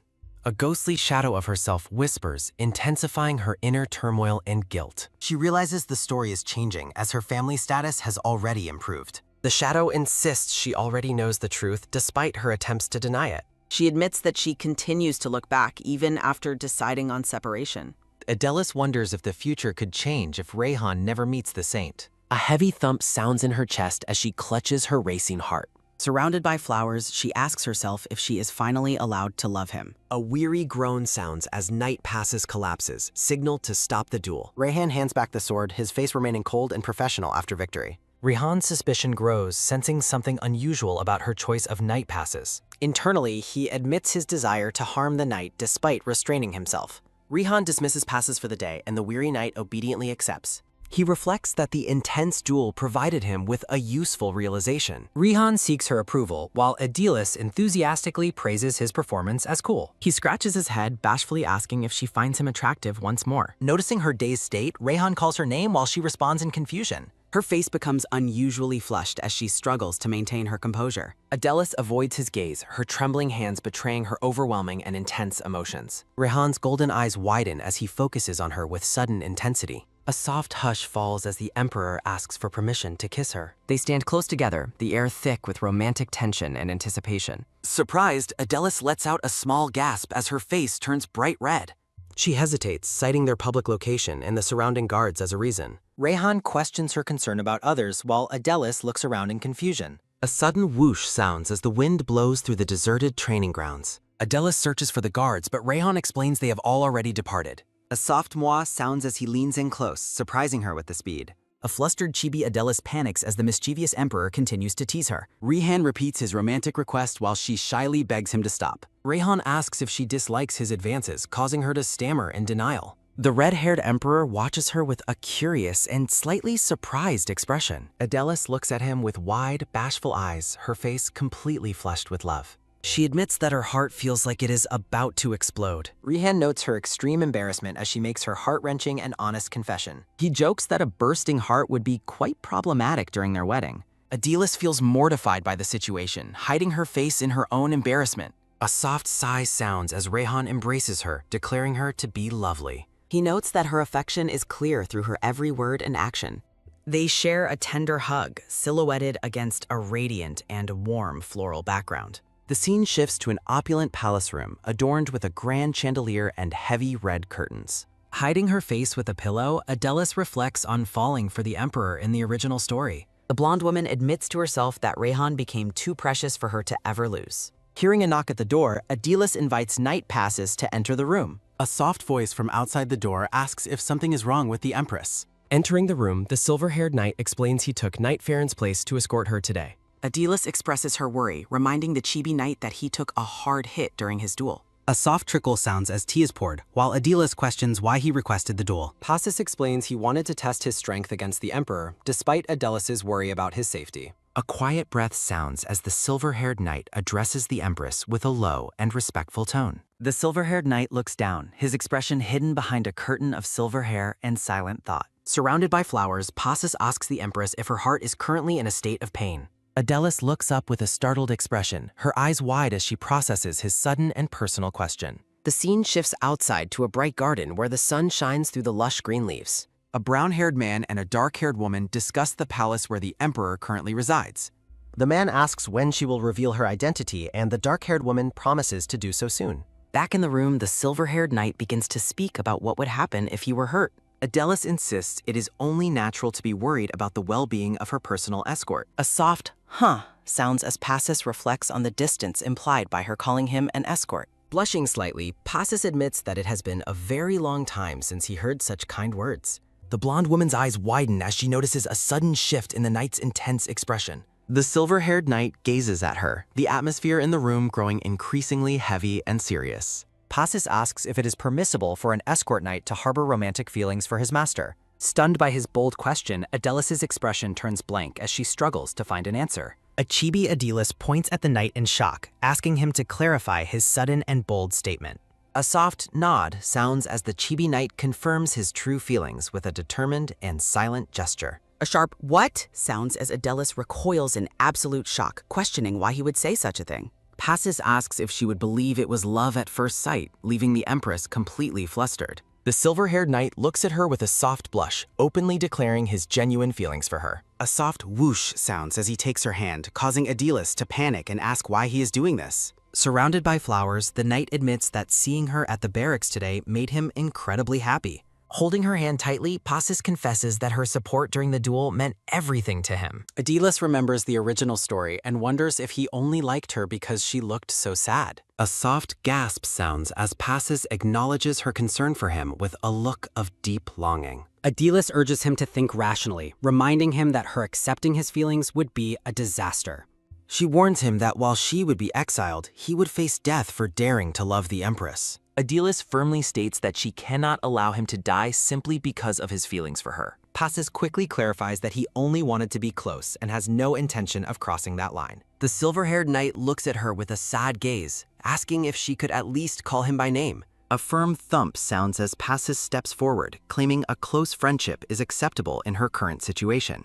A soft tap sounds as the knight drops to his knees, desperately begging her for this one small favor. Kneeling before her, the silver-haired knight looks up and asks her to call him by his name, Vermin. A quiet hush falls as he asks for this special treatment only when the two of them are alone. Hesitating as she looks down at him, the blonde woman finally gives in and speaks his name, Vermin. A loud bang sounds as the door is thrown open, revealing the red-haired emperor in a towering rage. Rihan asks Passes if he has a death wish, while Adelis panics over how long he has been listening. A loud thud sounds as Passes bows deeply, explaining to the Emperor why he returned to his duties. A nervous gulp sounds as Rehan looms over the knight, accusing him of boldly defying a direct order. Rehan coldly warns Passes not to get the wrong idea, insisting the Empress only likes him as an escort. A sharp swoosh sounds as Rehan's eyes glow with lethal intensity, commanding the knight to never repeat his mistake. Rehan pulls Adelis into a firm embrace as she softly calls out his name. He looks down at her with concern, asking if she fears he might harm Passes. Rehan declares he wants to expel Vermin Passes immediately, but refrains due to the present delegates. The silver-haired knight grits his teeth as the Emperor suspends him for an entire month. A tense silence follows as Passes clenches his fist while being ordered to leave. A heavy thud echoes as the door closes, sealing the knight's exit from the room. Rehan asks Adelis why she is crying, wondering if it's over that foolish knight. A soft sob escapes Adelis as she denies being sad about the knight's removal from duty. Rehan questions her intentions while the blonde woman looks up at him with wide, startled eyes. Adelis urgently clarifies that nothing untoward ever occurred between her and the knight. A gentle hush falls as Rehan asks if she's worried about him getting the wrong idea. She worries that the Emperor might become the cruel version of himself from the book. A single tear falls from Adelis's emerald eye as she struggles with her inner fears. Surrounded by white lilies, a text bubble conveys Rehan's reassurance that he is not misunderstanding. Rehan cups her face, affirming his trust in her while dismissing the knight's one-sided feelings. A look of immense relief washes over Adelis as she hears his comforting and trusting words. Rehan watches her with a soft and affectionate gaze, his eyes full of deep devotion. A flustered chibi Adelis lets out a sharp gasp as the Emperor makes a bold claim. He reminds her of his intense dislike for having other men lingering around her presence. Rehan crosses his arms, asking how he can ensure such a situation never happens again. A chibi Rehan insists her beauty makes caution impossible for any man who sees her. He claims every man would fall for her, leaving the chibi blonde woman completely bewildered. Rehan commands her to stay by his side, suggesting she read in his office instead. Standing amidst blooming flowers, Rehan declares they will share a bedroom starting that very day. Adelis gasps in surprise, reminding him that they are not even officially married yet. He admits he is already restraining his desire to be with her every hour of the day. A romanticized vision of the couple appears, featuring a shirtless Rehan and a smiling Adelis. Adelis urges him to return to work while he mentions needing a vacation after the wedding. A soft huh sounds as she asks what the purpose of such a vacation would be. Rehan gazes at her intensely, his silence adding weight to the romantic tension between them. A text bubble against a floral background asks for her opinion on a certain matter. He leans in close, suggesting a trip might be a good idea for their upcoming vacation. A playful suggestion about spending their stamina during the vacation appears on a bright pink background. The dark-haired saint sits for tea, sensing that the silver-haired knight has something to discuss. A mischievous smile plays on the saint's lips as she grants him permission to speak freely. The scene shifts to a serene and lush garden bathed in the warm light of dusk. Adilis apologizes to Knight Farron, who explains he is struggling after getting hit during sparring. Farron notes her flushed face while a flustered Adelis insists she is perfectly fine. Adelis feels a sense of quiet joy, realizing she is glad that Rayhan finally trusts her. A sudden "oh my" sounds as Adelis encounters the dark-haired saint within the palace gardens. The dark-haired woman offers a warm and welcoming greeting to the Emperor's future bride. A brief intermission occurs as the narrative prepares for the next important encounter. The saint expresses her delight that they can finally greet one another in person. Adelis expresses her surprise at their chance meeting, while Knight Farron stands dutifully behind her. The saint mentions her previous attempts to meet, and Adilis politely offers a future tea invitation. The saint smiles happily as Adilis notes her initial impression of her as a kind person. The saint brings up the upcoming wedding, but Adilis admits she feels quite anxious despite her happiness. A soft "why" sounds as the saint questions the source of her unexpected and lingering anxiety. Adilis gazes away, admitting her biggest worry is how long this current happiness will actually last. Grasping Adelis's hands, the dark-haired woman reassures her that there will be a happy ending. Adilis smiles warmly, expressing her shared hope for a happy ending while thanking the saint. A caption marks the transition as several days pass before the upcoming wedding ceremony. The head attendant informs the Empress that custom forbids the couple from meeting before the wedding. Surrounded by a floral aura, Adelis laughs and cheerfully accepts the tradition of temporary separation. The attendant is bewildered as Adilis celebrates the chance to finally get some quiet rest. A chibi Adilis promises to sleep early to prepare for the busy wedding day ahead. Resting in bed, Adelis reflects on Rihan's overwhelming presence since the night's bold confession. She notes that while she enjoys his company, his jealousy creates a uniquely intense atmosphere. A romantic vision appears of the Emperor holding her close with deep, focused devotion. A soft whoosh sounds as Rayhan suddenly appears at her window, surprising her in the night.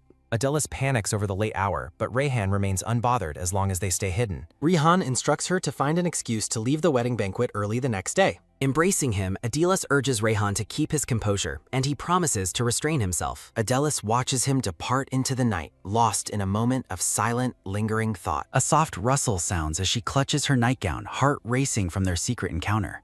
Rayhan turns back one last time, his voice a gentle call that stops her in place.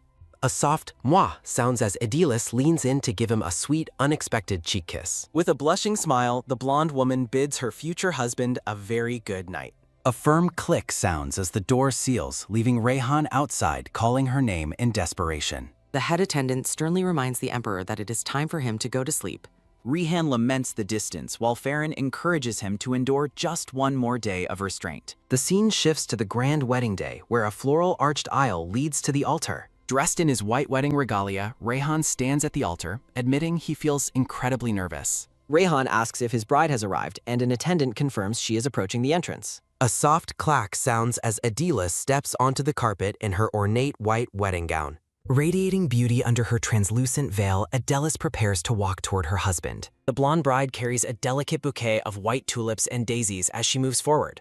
Adelis marvels at her gown, finding it far more beautiful than any description in the original book. Rihan's eyes widen in awe as he calls out to her, captivated by her stunning appearance. The Emperor offers his hand, asking for the honor of escorting her down the wedding aisle. Adelis sees a vision of a younger Rayhan, realizing his feelings have been constant for years. A text bubble describes her lingering fears finally melting away like snow in the sun. Accepting his hand, she thinks that his presence makes her no longer fear her tragic destiny. The couple walks together toward the altar, their white wedding outfits shining in the bright light. Rayhan cherishes the moment, while Adelis suggests his status as emperor isn't why she loves him. Adelis reflects that she never sought the Emperor specifically, only the man standing beside her now. Rayhan looks down at her with a soft blush, his gaze filled with pure and unadulterated love. The bishop begins the ceremony, speaking of the honor he feels presiding over the imperial wedding. Rayhan reflects on a memory from when he was 14 as the bishop discusses their shared future. A silent question lingers in the air as Adelis wonders exactly what she represents to him. Rayhan explains that he sought power only to be the one who could finally reach her. Adelis is startled when Rayhan mentions her role as the mother of the next emperor. Realizing he is simply speaking of their future family, she laughs off her momentary and silly shock. The bishop begins the formal vows, addressing the emperor by his full name, Kirin Lakeside Cronod.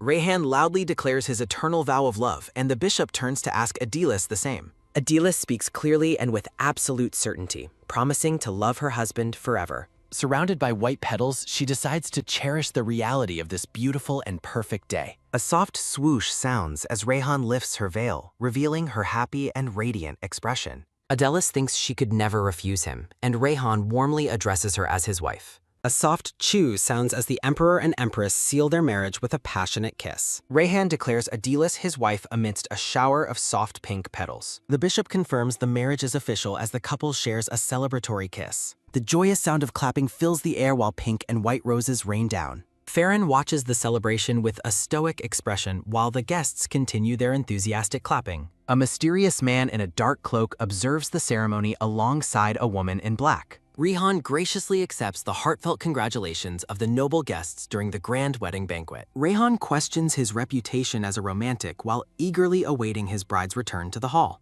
The hat attendant reminds Adilis to change, and Rayhan encourages her to prepare for the reception. A tiny, dramatic Rayhan lets out a soft sigh, lamenting how much he misses her already. Rayhan turns as a guest approaches him with a warm congratulatory greeting in the banquet hall. The dark-haired saint bows low, showing her respect by pressing a formal kiss to the emperor's hand.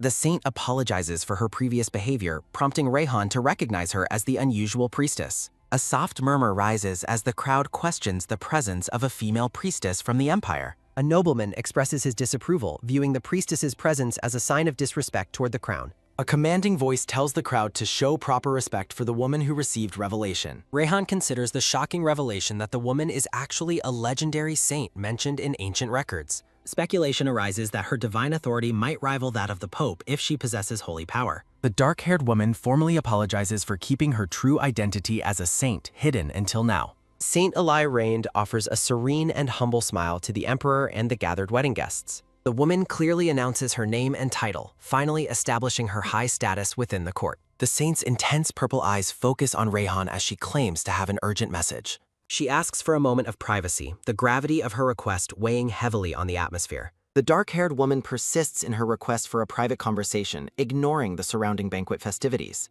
Rayhan hesitates to answer her request, his attention caught by a sudden development at the entrance. A sudden gasp sounds as the Empress arrives, though she worries this mirrors the book's tragic beginning. Rayhan greets his beautiful bride with a warm smile, pleased to see her rejoin him at the banquet. Adilis clenches her fist, silently encouraging herself to stay calm despite the saint's unsettling presence nearby. Rayhan asks Adilis if she recognizes the delegation, officially introducing the dark-haired woman as the saint. The saint wonders how Rayhan guessed her identity so quickly after her sudden and public announcement. Adilis logically explains her reasoning, earning the saint's genuine admiration for her quick and sharp insight. Rayhan is surprised to learn that Adilis and the saint had already met privately within the gardens. The saint playfully reminds Adilis of her promise to invite her for tea in the near future. She further suggests that the emperor himself should join their upcoming tea party to discuss certain matters. Adilis becomes suspicious, wondering why the saint is so determined to include Rayhan in their private meeting. Adilis firmly takes Rayhan's arm, insisting he is far too busy with work to attend any tea. The saint expresses her disappointment while Adilis realizes this manipulation mirrors the tragedy in the original book. The saint smiles cryptically, offering to share a brief tale before they part ways for the evening. A chill fills the air as the saint asks if they have ever heard of a book predicting the future. Adilis freezes in shock, her heart racing as she hears the saint mention the very secret she keeps. Rayhan questions the existence of such an artifact, his tone reflecting a natural and logical skepticism. While the saint describes temple records, a soft murmur sounds as the surrounding nobles discuss the book. The saint reveals only the owner can see the contents, confirming Adilis's worst fears about its reality. Adilis desperately hopes the book only contains written sentences rather than an unchangeable and fixed destiny. The saint reiterates the book's true nature, her words echoing with an ominous and undeniable weight. The saint's gaze turns cold as she declares that the book reveals a future that is predetermined. When Adilis suggests the records might be flawed, the saint sharply questions if she is doubting the temple. Adilis quickly offers an apology to diffuse the tension, which the saint accepts with a cold nod. Rayhan notices his bride's pale face and gently suggests they leave the banquet so she can rest. Despite the saint's offer to help, Adilis refuses, though Rayhan remains deeply concerned about her sudden distress. A sharp gasp sounds as Rayhan sweeps Adilis into his arms, deciding her health is more important than protocol. Nobles gossip about the attention they're drawing, while Rihan rejects a suggestion, reminding them why he took the throne. Rehan tenderly explains he became emperor solely to be with Adelis, though she continues to protest his disregard for protocol. Sweeping his wife into his arms, the emperor dismisses her concerns, confident that his actions won't cause any real problems. A soft clack sounds as Saint Eli observes the couple from across the room, her expression unreadable. A chilling swoosh sounds as the saint's eyes glow a vibrant purple, a mysterious energy swirling around her form. In their private chambers, Adelis insists she only needs a brief rest, while Rehan remains deeply concerned about her well-being. The miniature emperor happily encourages his wife to rest while she promises to return to the banquet very soon. A weary sigh escapes Adelis as she sits alone on the red sofa, finally allowing herself a moment of quiet. The saint's previous warning about a predetermined and unchangeable future echoes through the Empress's troubled thoughts. Adelis reflects on the discrepancies between her reality and the original book, questioning the true nature of their destiny. She recalls how her father's title and her own wedding gown have already diverged from the written story's path. The blonde woman wonders if the process of their lives can be altered even if the final outcome remains fixed. A dark realization settles in as she fears that the ultimate ending might remain the same despite her efforts. Visions of a blood-stained letter and her own demise haunt her as she contemplates the annihilation of her family. She considers the possibility that the original happy ending was always meant for the Emperor and the Saint. Shaking off the grim thoughts, Adelis tells herself that she cannot afford to jump to conclusions based on mere speculation. The Empress feels trapped by her lack of information, lamenting that she cannot directly access the temple's secret records. Deciding that idle rumination is useless, she resolves to find the answers she needs through more direct action. The scene shifts back to the grandeur of the banquet hall, illuminated by massive, ornate crystal chandeliers. A pink-haired marquis from Cerny approaches the Empress with a polite greeting, thanking her for her presence. A surprised ooh sounds as Adelis recognizes the man as a famous war hero, hoping to build strong diplomatic ties. The Marquis is impressed by her knowledge of his history, while a miniature Adelis expresses her long-standing interest in his country. While Adelis praises the beauty of Cerny, Rehan suddenly appears behind her, suggesting they all visit the country together. Startled by the Emperor's sudden arrival, the group listens as Rehan checks on his wife's health after her rest. Rehan suggests a royal vacation to Cerny, while Adelis wonders how the Emperor could possibly leave his duties behind. The Marquis laughs heartily, promising to take full responsibility for guiding the imperial couple through his homeland personally. Other noble guests join in, congratulating the Empress and eagerly asking if she has plans to visit their countries. A nobleman bows respectfully, offering his own services as a personal guide should the Empress ever visit his land. Adelis graciously accepts the invitations, expressing a genuine desire to travel and visit her international neighbors when possible. The blonde woman beams with satisfaction, pleased that her plan to build strong diplomatic relationships is working perfectly. Rehan watches his wife with a proud and affectionate smile, clearly enchanted by her poise and social grace. A servant passes by as guests murmur their approval of the new Empress and her successful debut at court.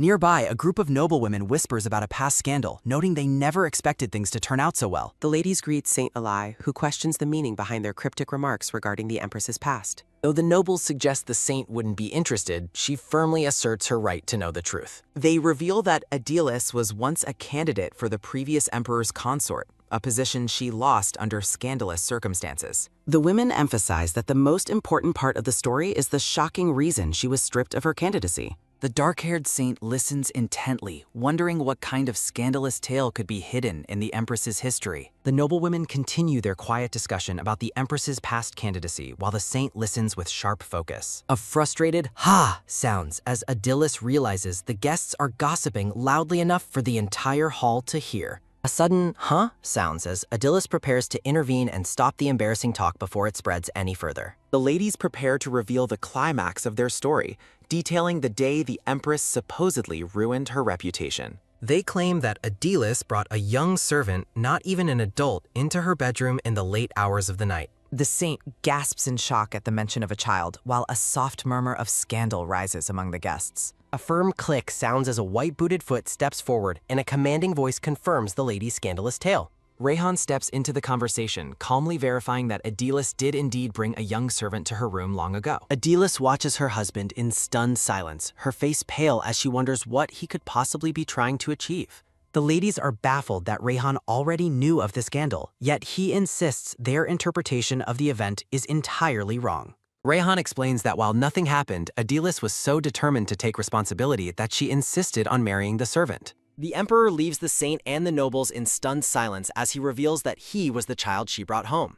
An ominous realization dawns as a thought bubble notes that a specific event is scheduled to occur with him today. Adilis stands in stunned silence, her eyes wide as she processes the sudden and shocking public revelation. A noblewoman gasps in disbelief, questioning if the servant Adilis allegedly brought to her bedroom was actually the emperor himself. Rayhan stands tall and composed beside his bride, declaring his intention to bring the empress along with him. The shocked noblewoman collapses as Rayhan takes Adelise's hand, marking a definitive shift in the conversation. The emperor and empress share an intimate and tender look, holding hands as the surrounding chaos of the banquet fades away. A direct question hangs in the air as Rayhan suggests they retire to the bedroom for the evening. A rhythmic click-clack sounds as the imperial couple walks away from the stunned crowd, heading toward their private quarters. Adilis worries that the secret of the emperor's past as a servant will cause trouble, questioning what he intends by his public admission. Rayhan leans in close, asking if she is bothered by the memory of him in her bedroom or the nature of their marriage. As Adilis becomes increasingly flustered, Rayhan playfully asks if she intends to bring him into her bedroom again this very day.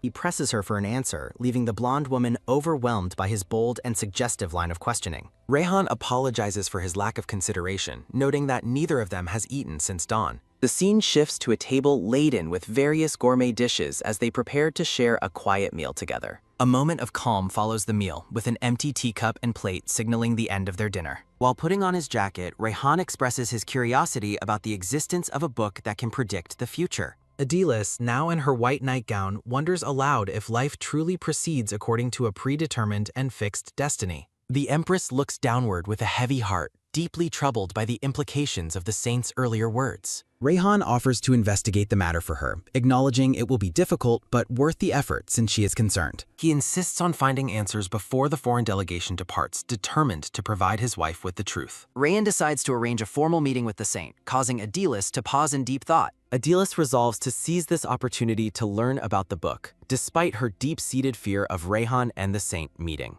A sudden click sounds as Adilis opens the door, firmly asking to be included in the meeting with the saint. The blonde woman enters the room with a determined look, stating she has her own questions to ask. She stops short as she sees Rayhan's bare, muscular chest covered in prominent battle scars. Rayhan happily agrees to her request while a blushing Adilis tries to maintain her composure after the unexpected sight. Rayhan reassures her that as his wife she can do anything, leaving Adilis feeling deeply grateful for his support. The Emperor moves behind his wife, the atmosphere becoming charged with a sudden and intense intimacy. He leans in and whispers, asking if they should continue what they were doing before they stopped to eat. Rayhan reminds her of her promise to prepare herself, while Adilis protests his timing in the bright light of day. Rayhan asks if she would prefer to wait until lightfall, as the time of day makes no difference to him. Adilis hesitates to answer, her face flushing a deep red as she struggles to find the right words. A soft swoosh sounds as the Empress tightly shuts her eyes, completely overwhelmed by her husband's proximity.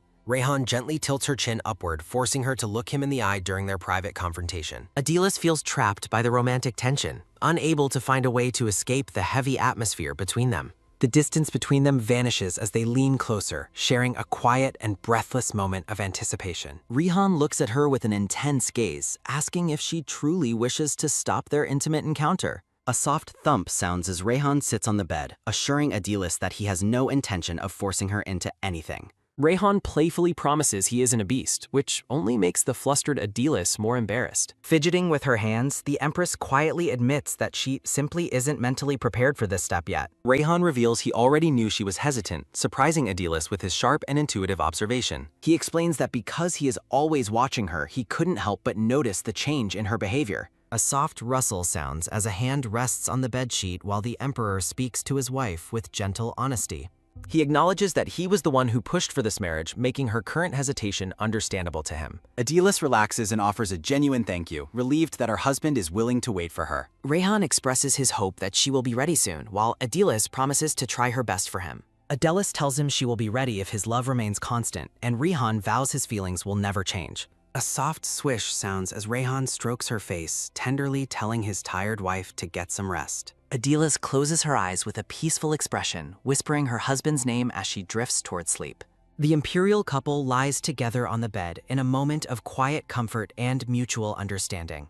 Rayhan gazes at Adilis with intense devotion as they lie together, promising his wife he will never let her go. The scene shifts to a sun-drenched garden as a character recalls being surprised by a message received earlier that morning. Seated at an ornate garden table, the dark-haired saint mentions how surprised she was that the emperor requested to see her. Rayhan explains that Adilis wanted to join the meeting to learn more about the prophetic book the saint mentioned previously. Holding a delicate teacup, the saint agrees to share some information from the temple records, though she cannot reveal everything. A robed figure is shown in a flashback holding a glowing book up toward a brilliant, radiating light source. The narrative explains that a believer in the past once discovered the mysterious book, though the details remain vague. The book is shown bound tightly by numerous thick ropes as the story reveals the believer saw 10 years into the future. A hanging noose appears as the imperial couple reacts with shock to the news that the believer took their own life. The saint explains that the believer chose death over facing the future they had seen, preventing that specific future from ever occurring.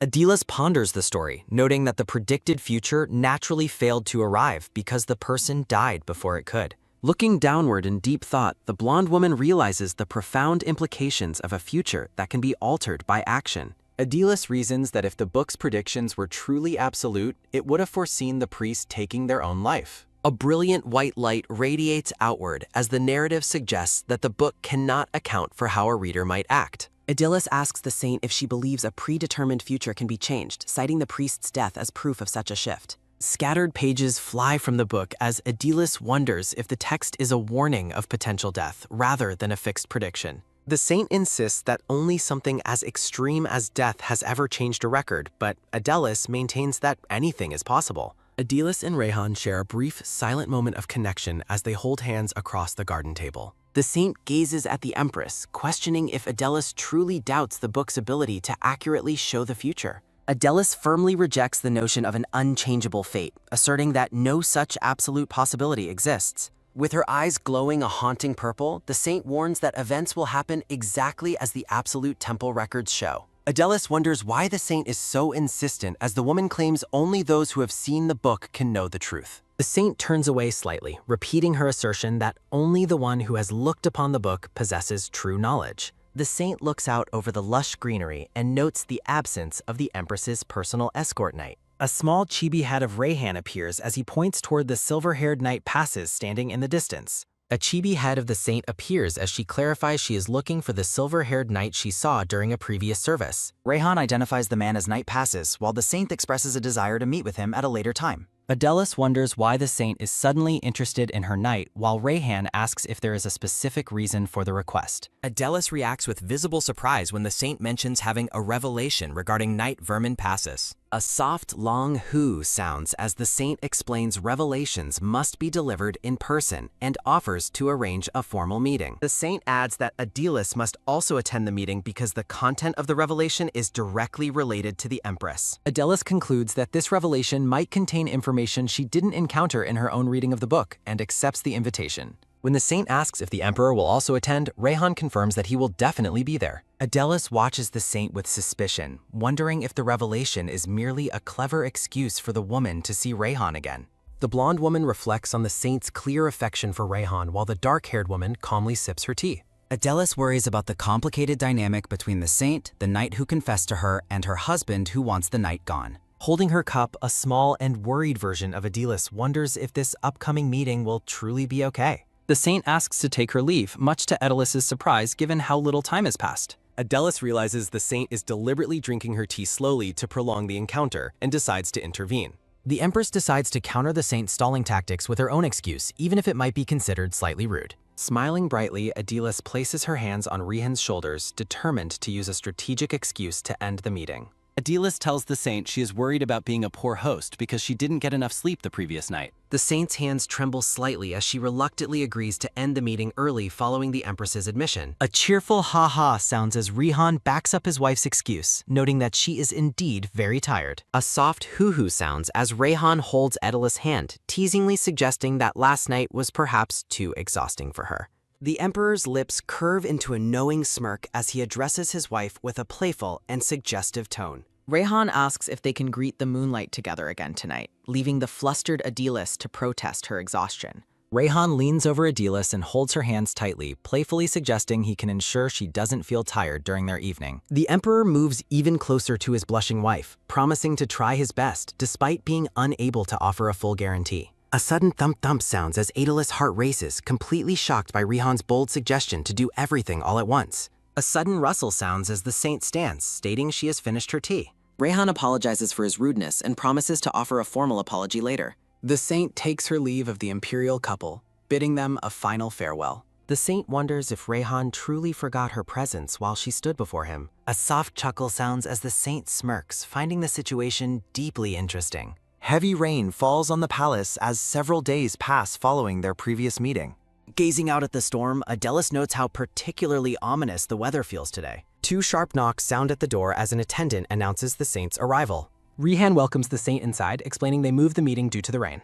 The saint claims she is happy anywhere as long as the emperor is present. 2 sharp knocks sound as an attendant announces that Knight Vermin Passes is here. The silver-haired knight enters the room and thanks the emperor for the formal invitation. Adilis looks on with a confused expression as the knight approaches the seated group. The empress remains quiet, her hands resting calmly on her lap as the meeting begins. Knight Passes bows deeply to the empress, his hand placed firmly over his heart. Adilis is caught off guard by the sudden and unexpected timing of the knight's return. Rayhan and Adilis realize it hasn't even been a week since they last saw Passes. The saint sternly commands the knight to sit down immediately if he values his life.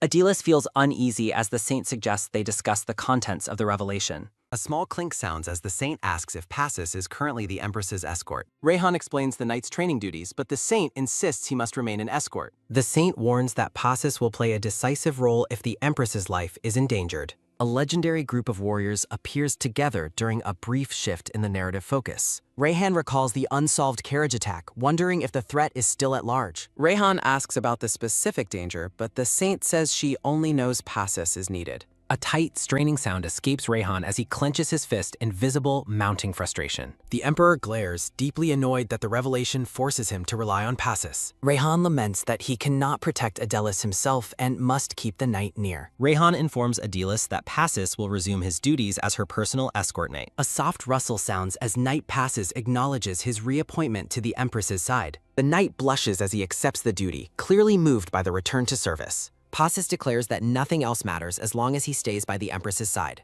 The imperial couple shares a silent moment of connection, their hands interlaced on the table. Adilis asks the knight to stop, telling him his bold declaration is far too much. Rayhan firmly reminds the knight that Adilis is the empress and his own beloved spouse. Rayhan threatens to personally reject the knight if he speaks out of turn like that again. Adilis politely ends the meeting, stating she will take her leave if there is nothing more. A sudden rustle sounds as the saint stands, desperately asking for just one more moment. Rayhan mentions he already has too little time to spend with his wife each day. A peaceful expression settles on the Empress's face as she enjoys her husband's protective attention. Adilis offers a cheerful farewell, promising to see Rayhan again later in the day. The atmosphere turns heavy as Rayhan remains behind with the saint and the knight. Rayhan asks the saint what she urgently needed to say to him in private.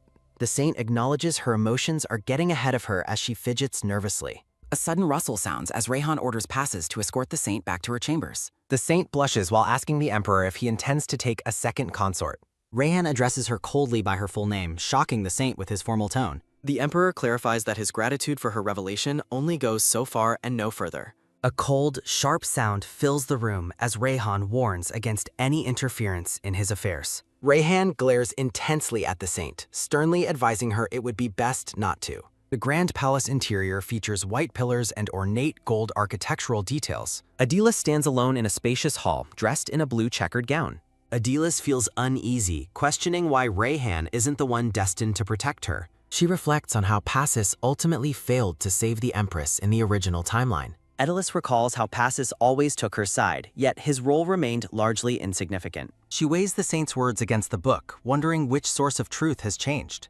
A confident smile touches her lips as she concludes that the future is no longer fixed. Adilis stops suddenly, feeling as though she can finally let down her guard and relax. Despite her relief, she remains plagued by the feeling that she has forgotten something vital. She remembers the saint's insistence that keeping the knight as her escort is absolutely necessary. The Empress recalls the warning that Passes will be the one to save her life. Adilis rushes through the hall, remembering her past fear that Rayhan would be her killer. While she no longer fears her husband, the saint's warning of a new danger lingers. She wonders who could possibly be threatening her life if it is no longer Rehan.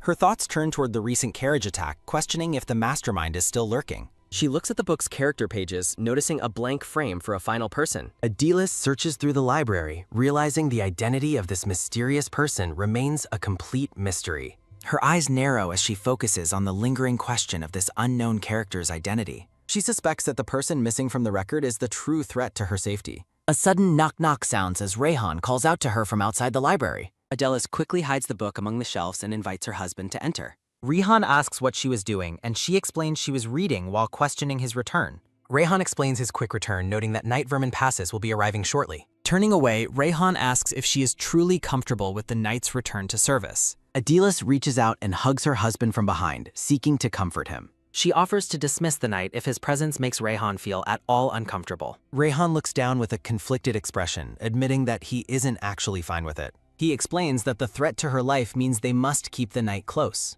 Adilis watches her husband, noting the internal struggle he faces regarding her personal safety. Rehan worries about the knight's potential behavior, while Adelis promises to reject any romantic advances. She firmly declares her intention to set professional boundaries with passes from now on. Rehan looked surprised, telling her that such a harsh measure won't be necessary. Rehan notes she is too kind for such cruelty, while she wonders if she was unclear. A fiery aura surrounds Rehan as he promises to handle the situation personally and decisively. A few minutes pass as the scene shifts to the Emperor's private office. Adelis blushes deeply, calling out to her husband in a flustered and embarrassed tone. Rehan sits at his desk with Adelis on his lap, refusing her request for space. Standing before them, Night Passes looks on with a dark and deeply dejected expression. Adelis is mortified by the lack of professionalism, while the knight stands right there watching. The Empress wonders if this situation is truly okay as the silver-haired knight watches them. She becomes acutely aware of her husband's physical closeness, her face turning bright red. Surrounded by a floral atmosphere, she notes how closely she can feel his warm breath. Rehan claims he is comfortable working while holding her, despite her worries about his efficiency. Rehan leans in and asks her to speak to him casually, just as they always do. Adelis glances nervously at the knight, who remains standing awkwardly in the middle of the room. Passes is stunned as Rehan pulls Adelis closer, demanding she focus only on her husband. Rehan tightens his grip on her waist, dismissing her protest that the timing is highly inappropriate. Adelis is shocked that Rehan is treating Passes like an object while he continues their embrace. Rehan gazes intensely at his wife, reminding her that her husband is the only one present. Rehan nuzzles her neck, causing Adelis to giggle and protest that the sensation tickles her. A soft blush colors the Empress's face as she peeks at her husband through her lashes. A heavy, somber atmosphere settles over the room during a moment of tense silence. The silver-haired knight stands with a deeply dejected and pained expression on his face. Adelis's eyes widen in surprise as she notices the knight's visible distress and sorrow. A strained silence lingers as Night Passes struggles to maintain his composure before the couple. The knight remains still and quiet, seemingly lost in a wave of deep internal conflict. Bowing respectfully, Night Passes requests to be excused as his current duty shift has ended. A sharp tock sounds as the door closes, leaving the Emperor and Empress alone in the office. Adelis watches the door, privately noting that the knight looked as though he were on the verge of tears. Rehan asks if the knight's persistent feelings for her are a source of discomfort. The blonde-haired woman looks away thoughtfully, processing the weight of the knight's unrequited affection. Adelis admits the intensity of the situation is quite a lot to handle at the moment. Rehan playfully accuses her of thinking about another man while her husband is right in front of her. The Empress quickly tries to correct him, flustered by his sudden and teasing display of jealousy. Rehan claims his time is too precious to spend on anything other than thinking about his wife. Adelis questions if it is truly responsible for an emperor to prioritize her over his imperial duties. Rehan jokingly suggests leaving all state affairs to the ministers just to spend more time with her. A soft expression touches her face as she reflects on her husband's deep and focused devotion. Rehan complains about lazy nobles, leading Adelis to think he is acting quite childishly in this moment. The Emperor promises to dedicate more time to her once the current political unrest finally settles down. She laughs softly at his competitive and affectionate remarks, finding his behavior genuinely endearing. The rhythmic sound of footsteps begins to echo as someone walks across the polished palace tiles. A steady pace continues as the scene shifts away from the private office and toward the grand hall. Night Passes walks away down the long, ornate hallway, his posture reflecting his dejection. A delicate dalgok sounds as a small spoon stirs a cup of tea in a quiet chamber. The saint sits alone, reflecting on the cold and formal distance Rehan maintained during their meeting. Rihan's earlier warning against any interference in imperial affairs hangs heavily in the air. The saint grits her teeth in visible frustration, clearly bothered by the emperor's firm rejection. An attendant enters and asks the saint if she has successfully located the object of her search. The saint orders her to keep looking, insisting the item must be hidden somewhere within the empire. She laments that the Pope is calling for her return, fearing her trip will have been pointless. A determined look crosses her face as she plots a way to force Rayhan to seek her out. Bright sunlight illuminates a palace corridor decorated with red and gold imperial banners. Standing between her guards, the saint formally announces her intention to return to the sacred empire. Rayhan offers a polite farewell and wishes her safe travels, visibly relieved to see her leaving. The saint mentions she couldn't find the future-predicting book in the library, catching the couple off guard. She asks Adelis to let her know if the book is found, as she wishes to study it. Adelis remains silent about her own knowledge, questioning what would happen if she showed the saint the book. The mysterious book sits open and blank, its hidden truths currently safe from the saint's curiosity. Adelis agrees to notify her if it appears, despite her internal decision that the saint cannot be trusted. The Empress resolves not to take any unnecessary risks regarding the dangerous information contained in the book. The saint and her entourage begin their long walk out of the Grand Imperial Palace. Adelis waves a cheerful goodbye, silently hoping that they never have to see each other again. Rayhan notices his wife is in an unusually good mood, and she credits it to the saint's departure. Rihan suggests returning to the bedroom, but Adelis insists she wants to go to the study. He slyly proposes bringing books to bed instead, making Adelis think he is becoming quite fox-like. Adela spots someone leaving in the distance and asks her husband who the individual might be. A man in an ornate blue and gold uniform acknowledges her as he prepares to depart. Rayhan identifies the man as Johannes Fratze, the current commander of the Imperial Knights. Adelis recognizes the name immediately, noting that the Fratze family is part of the high ducal nobility. Rihan explains that the knight is a minor duke who must soon return to inherit his family title. Johannes Fratze is described as the #1 marriage candidate among noble ladies since Rayhan has no consort. Adelis observes the regretful expression on the minor duke's face as he lingers near the saint. She notes that the knight commander is closely related to the characters recorded in her mysterious book. Adelis wonders if the black-haired man might be the person missing from the book's character records. She examines the portraits in the book, focusing on the single empty frame that remains unidentified. A thought bubble asks if the final character is meant to fill the blank space in the record. Johannes tells the saint that they will meet again soon as she prepares to leave with her guards.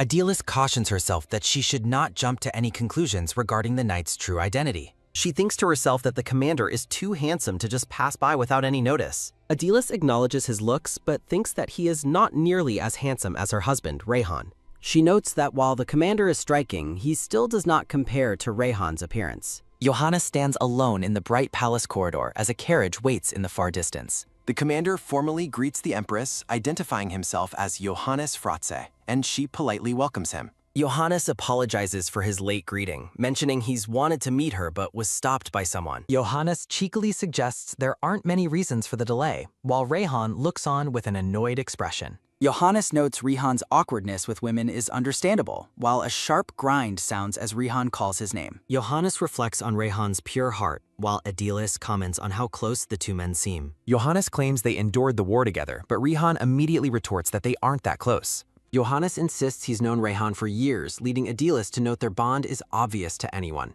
Rayhan maintains they aren't close, prompting Johannes to act hurt, while Adelis wonders if he's the missing character. The scene shifts to a palace interior as Johannes mentions hearing the Empress and Emperor were separated. Adelis confirms they spent 7 years apart without letters, while Rayhan explains he was preparing for rebellion. Johannes leans in and whispers to Adelis about a version of Rayhan that she does not know. Rayhan insists on telling her the stories himself to prevent Johannes from sharing his embarrassing past. Rayhan grabs Johannes by the collar, causing the commander to jokingly flee because he's afraid of his majesty. Adelis waves goodbye and laughs at their interaction, noting that Rayhan and Sir Fratze are very close. A thought bubble reveals that Rayhan once rescued a kidnapped noble child who was the minor duke. Adelis turns to her husband and asks him for more details about how he rescued the child. A flashback shows Rayhan rescuing the bound child, and Adelis understands how the two became close friends. Adelis asks Rayhan what he was like back then, and he looks at her with a surprised expression. Rayhan asks if she is truly curious, and Adelis enthusiastically confirms that she wants to know everything. Rayhan smiles and warns her that his past is full of stories that are drenched in blood. Rayhan begins his story by recalling a girl he once saw in the Eastern Stein territory. A flashback shows a young Rayhan watching a blonde girl from a distance and wanting to talk. Rayhan kisses Adelis's hand and tells her that seeing the real her now is better than he imagined. Adelis blushes deeply, her eyes wide as she looks at her husband with a shocked expression. Rayhan gazes at her with a soft expression and begins to speak more about his feelings. Rayhan continues his heartfelt confession, telling her that being with her now is a much better experience. Rayhan admits that being with her is better than the lonely days spent missing her, leaving Adelis flustered. Rayhan calls his wife's name and she responds, leading him to softly ask her for permission to kiss. Adelis tells her husband he can kiss her as much as he wants as they move closer together. The scene shifts to the exterior of the Grand Palace Towers under a bright and clear sky. A quick click sounds as the door to a room in the palace is pushed open. Adelis enters the study alone and is startled when the book suddenly lights up with a golden glow. She realizes the timing is perfect since Rayhan has gone to a meeting with the imperial ministers. Adelis reaches for the glowing book on the library shelf while Sir Farron stands guard in the background.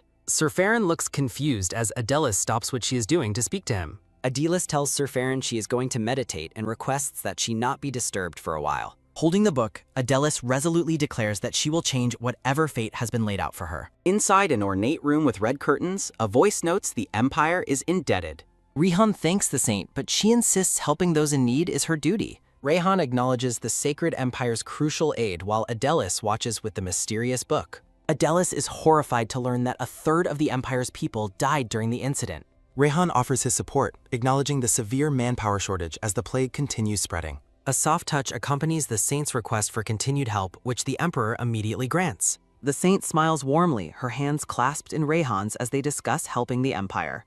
Despite her recent exhaustion, the saint insists on working to prevent more patients from suffering. Rayhan gazes at her and offers his sincere thanks for her selfless dedication. The Emperor humbly remarks that he is only fulfilling the responsibilities expected of his position. Adelis turns a page in the book, realizing the information presented makes no logical sense. A chilling blue light envelops Adelis as she sees Rayhan smiling at the saint. A realization strikes her as she watches the intimate interaction unfold between her husband and another. The text ominously declares this as the moment Rayhan truly began falling for the saint. A central illustration depicts the blossoming feelings between the story's protagonists as they stand together. Adelis weeps in the vision, devastated by Rayhan's broken promise to only have eyes for her.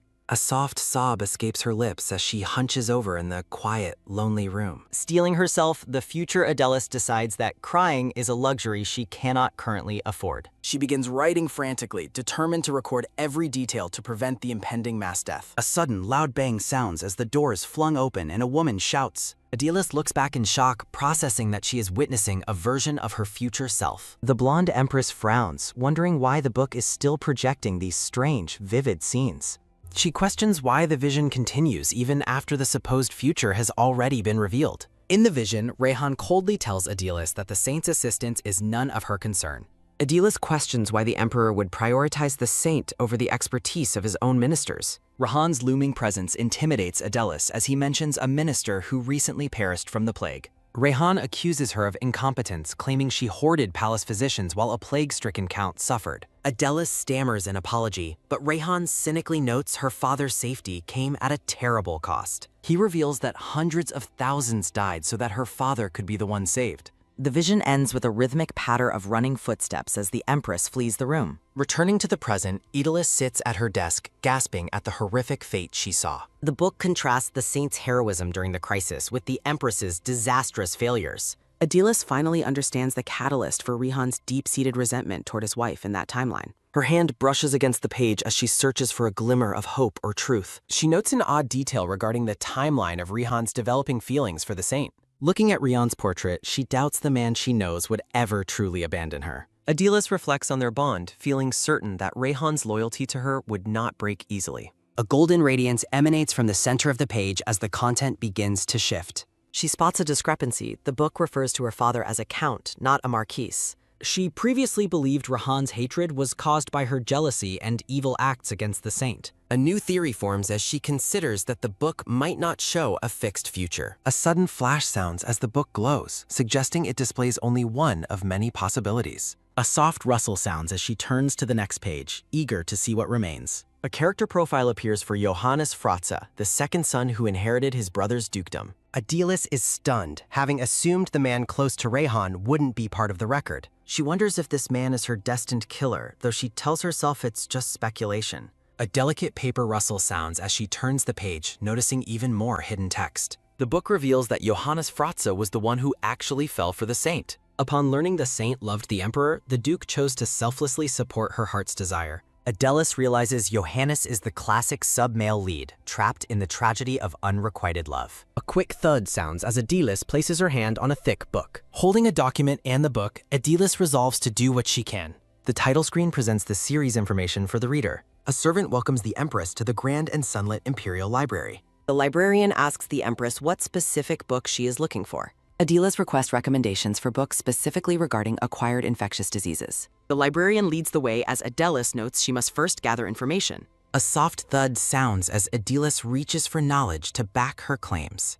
Adilis stands confidently beside a massive stock of books she intends to read. The Empress collapses onto the desk, feeling completely and utterly defeated by the material. She laments that she cannot understand a single thing regarding the medical terminology. Adilis tosses a book in frustration, wondering who would even read such difficult content. Adilis notices something unexpected in the records and reacts with wide-eyed surprise. She discovers the name Eliana Fratze and wonders if she belongs to the Duke's family. Flipping through pages, she realizes the borrower's choices were all related to diseases. A vision of a young girl with long black hair appears in her mind. Adilis calls out to Sir Farron, who immediately responds to her summons. Adilis instructs the knight to bring the knight commander, Johannes Fratze, to her. A panel shows a door in the palace being opened. Adilis waits at a table when she realizes someone has arrived to see her. The Empress is startled to see her husband has accompanied the knight commander. Rayhan explains the meeting ended early, so they came together after hearing her summons. Johannes cheekily admits to being caught when Rayhan asks if he ended it early. Johannes notes to himself that calling the Emperor by a pet name is unusual. Johannes asks if he can use the nickname, but Rayhan rejects him immediately. Johannes realizes it is not the right time for jokes and shifts his tone. Johannes stops in his tracks when he hears the name of Eliana Fratze mentioned. Johannes confirms she is his sister and asks the purpose of the meeting.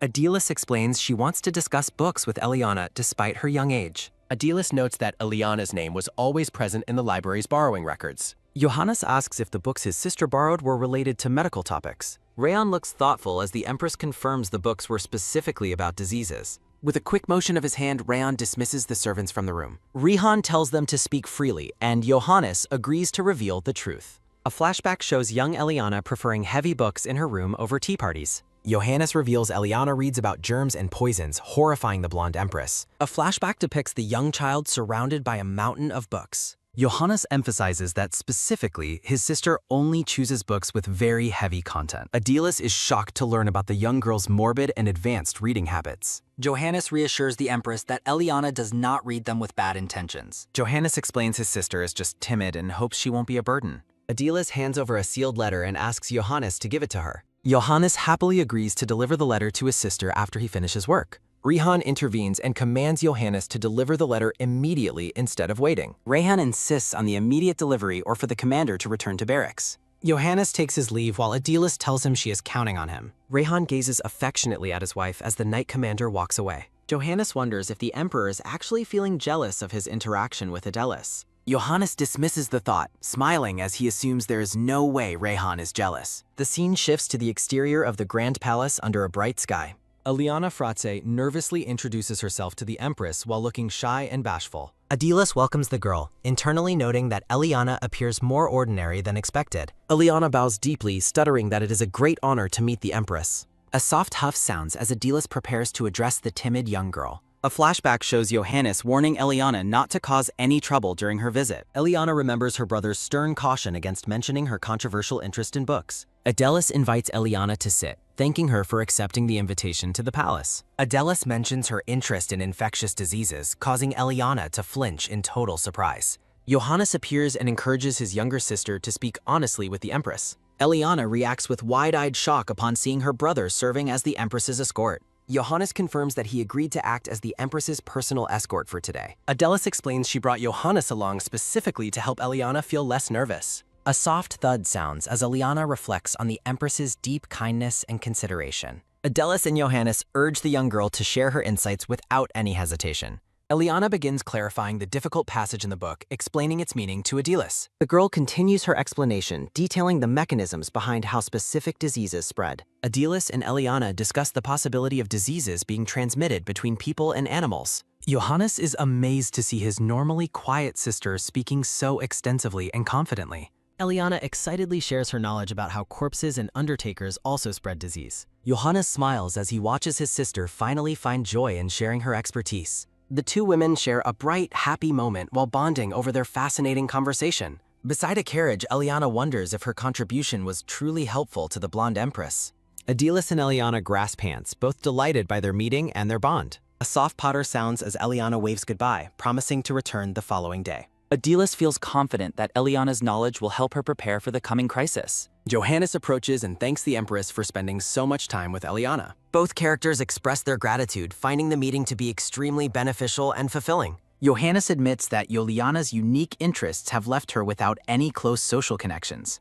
A flashback shows Eliana being shunned by other noblewomen because of her unusual hobbies. Adilis and Johannes continue their conversation as they walk through the grand palace hall. The blonde empress gestures to herself, confidently stating her desire to be Eliana's friend. Johannes is surprised by the Empress's genuine affection for his talented younger sister. Johannes kneels before the Empress, swearing his loyalty to her as a sibling would. Johannes remains in a deep kneel to show his immense respect for the Empress. A soft thud sounds as Johannes acknowledges the Empress's kindness in befriending his sister. A vision of Eliana and Adilis smiling together represents their new and heartwarming bond. Adilis mentions she is grateful, though she finds the formal kneeling gesture quite overwhelming. Johannes remains kneeling as he mentions a previous attack the Empress suffered in the past. Adilis recalls that the culprit hasn't been found, noting Sir Fratza isn't a suspect. The Empress resolves that now is not the time to be overly picky about allies. Adilis tells Johannes she is counting on him as he takes her hand respectfully. Johannes asks if he may share a personal story with the Empress before working.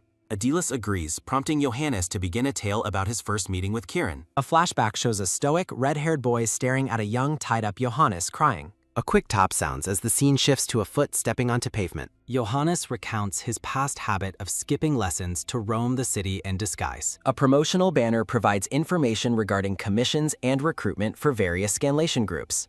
Johannes explains that wearing commoners' clothing allowed him to wander around the city freely. Adilis reacts with surprise upon learning about Johannes's unusual childhood and his commoner friends. Johannes admits his downfall was being too young and trusting people far too carelessly. Johannes explains that the people hired to kidnap him were his own regular acquaintances. The blonde empress reacts with a shocked exclamation to the news of his betrayal. A flashback shows Johannes bound on a ship, realizing he has been completely abducted. Johannes reveals his commoner friends found him, prompting Adilis to ask if they rescued him. Johannes describes the friends mocking his nobility, leaving the Empress horrified by their cold betrayal. A quick, mechanical click sounds as Johannes recalls thinking he was facing certain death. The scene shifts as the knight mentions a turning point in his dire situation. The door creaks open to reveal a dangerous young swordsman with fiery red hair.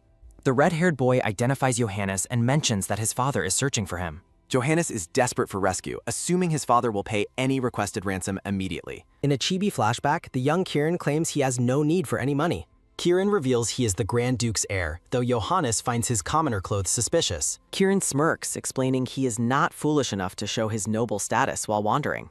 Dark shadows fall across the floor as Kieran demands Johannes's future in exchange for life. A quick swoosh sounds as Kieran offers a choice between cooperation or immediate death. Johannes requests a more reasonable choice, but the red-haired boy insists he already gave one. Johannes weighs his options, knowing cooperation means opposing the Emperor or dying like a dog. The two young boys firmly shake hands, sealing their dangerous and life-changing new alliance. Johannes agrees to cooperate upon his safe return, and Kieran accepts the deal with satisfaction. Chibi panels show Kieran defeating kidnappers easily while Adilis asks if Rehan rescued him formally. Johannes clarifies that the rescue did not happen the way Adilis had initially assumed. A flashback title marks the events from 5 years ago, shortly after the kidnapping incident. Younger Kieran orders his butler to mobilize intelligence units and find the missing Fratze heir. Kieran admits he wants to rescue the heir so the Duke's family will be indebted. Johannes questions if placing the family in debt was truly the only motive for rescue. Kieran coldly states he would rescue a living friend, otherwise leaving the dead to fate. Back in the present, the Knight Commander finishes recounting the red-haired man's chilling words. Adilis is impressed by Rehan's resolute side, making Johannes worry he said too much. Johannes quickly tries to clarify that Rehan was actually thinking of him during the rescue. A soft rustle sounds as flower petals drift, signaling a change in the romantic atmosphere. The Empress blushes as she thinks fondly of her husband's intense and protective nature. Johannes looks slightly uncomfortable and agrees with the Empress's assessment of his master. Adelis asks to hear about Kieran's life before the duchy, and Johannes happily agrees. In a chibi scene, Johannes acknowledges Rayhan's past in the fighting pits before Adelis's intervention. Adilis describes Rayhan as a wary baby kitten when they first met in the palace. The Empress explains that kittens become devoted once they open their hearts, much like her husband. A fierce growl sounds as Johannes imagines a massive tiger representing Rayhan's true, terrifying nature. Rayhan suddenly appears in the doorway, asking what the two are discussing so very cheerfully. A soft mumble sounds as Chibi Johannes notes the kitten has arrived, causing Adelis to panic. A quick swoosh sounds as Johannes makes a hasty exit to avoid Rayhan's suspicious gaze. Rayhan asks if the conversation was interesting, and Adelis stammers as she hides the topic. Rayhan doubts that Johannes said anything positive, but Adelis insists the story was quite cool. A sudden stop sounds as Rayhan pauses, surprised by the sudden compliment from his wife. Rayhan questions if he is truly cool, reminding her of when she said the exact opposite. Rayhan smiles, stating he is fine as long as she has changed her mind now. The red-haired emperor gazes intensely at his wife with a look of deep, focused affection. Rayhan warns Adelis not to become too friendly with the Knight Commander in the future. A sudden grab sounds as Rayhan takes her hand while she asks about Johannes's hidden side. Rayhan leans in closely and admits with a blush that he is simply feeling jealous. Rayhan asks if his jealousy is enough of a reason as they sit alone together. Rayhan and Adelis share private thoughts regarding his protective jealousy and her need for a favor. Count Reynolds, a medical department professor, reacts with shock while reviewing a set of academic papers. In a grand study, the professor marvels at Lady Frotz's advanced medical expertise despite her lack of formal training. Adelis praises Ileana's exceptional talent while the professor admits his disbelief at the young girl's skill. The blonde empress focuses on a stack of books as she prepares to ask a serious question. Her attention is taken by a sudden, sharp tack sounding as Adelis slams her hand onto a book. Adelis solemnly asks the medical experts about the consequences of a contagious disease outbreak in the city. The Empress presses for details on a scenario where 10% of the capital's population is infected. Reinhold warns that such a disaster would be catastrophic and should never be allowed to happen. Adelis listens intently as the professor predicts the disease would likely consume the entire empire. The gray-haired professor explains that transmission rates and fatality are the key factors deciding a contagion's path. A distant tombstone illustrates Reynolds' point about deadly diseases with low transmission rates staying localized and contained. He clarifies that fast-spreading diseases with low fatalities are often dismissed as simple common colds. Reynolds concludes that if both transmission and fatality are high, at least 20% of citizens would perish. Eliana asks if temple healing could help, but Reynolds remains doubtful about stopping such a rapid spread. Adelis looks deeply concerned while considering potential ways to prevent such a mass tragedy from occurring. The Empress asks if there is no way to prevent it, receiving only somber silence from her advisors. Adelis dismisses their concerns as hypothetical curiosity after Reynolds admits he's never heard of such a severe disease. The blonde Empress reflects on her true motive for seeking a professional medical opinion on the matter. Adelis pauses in the Grand Palace Hall, looking troubled by the professional assessment she just received.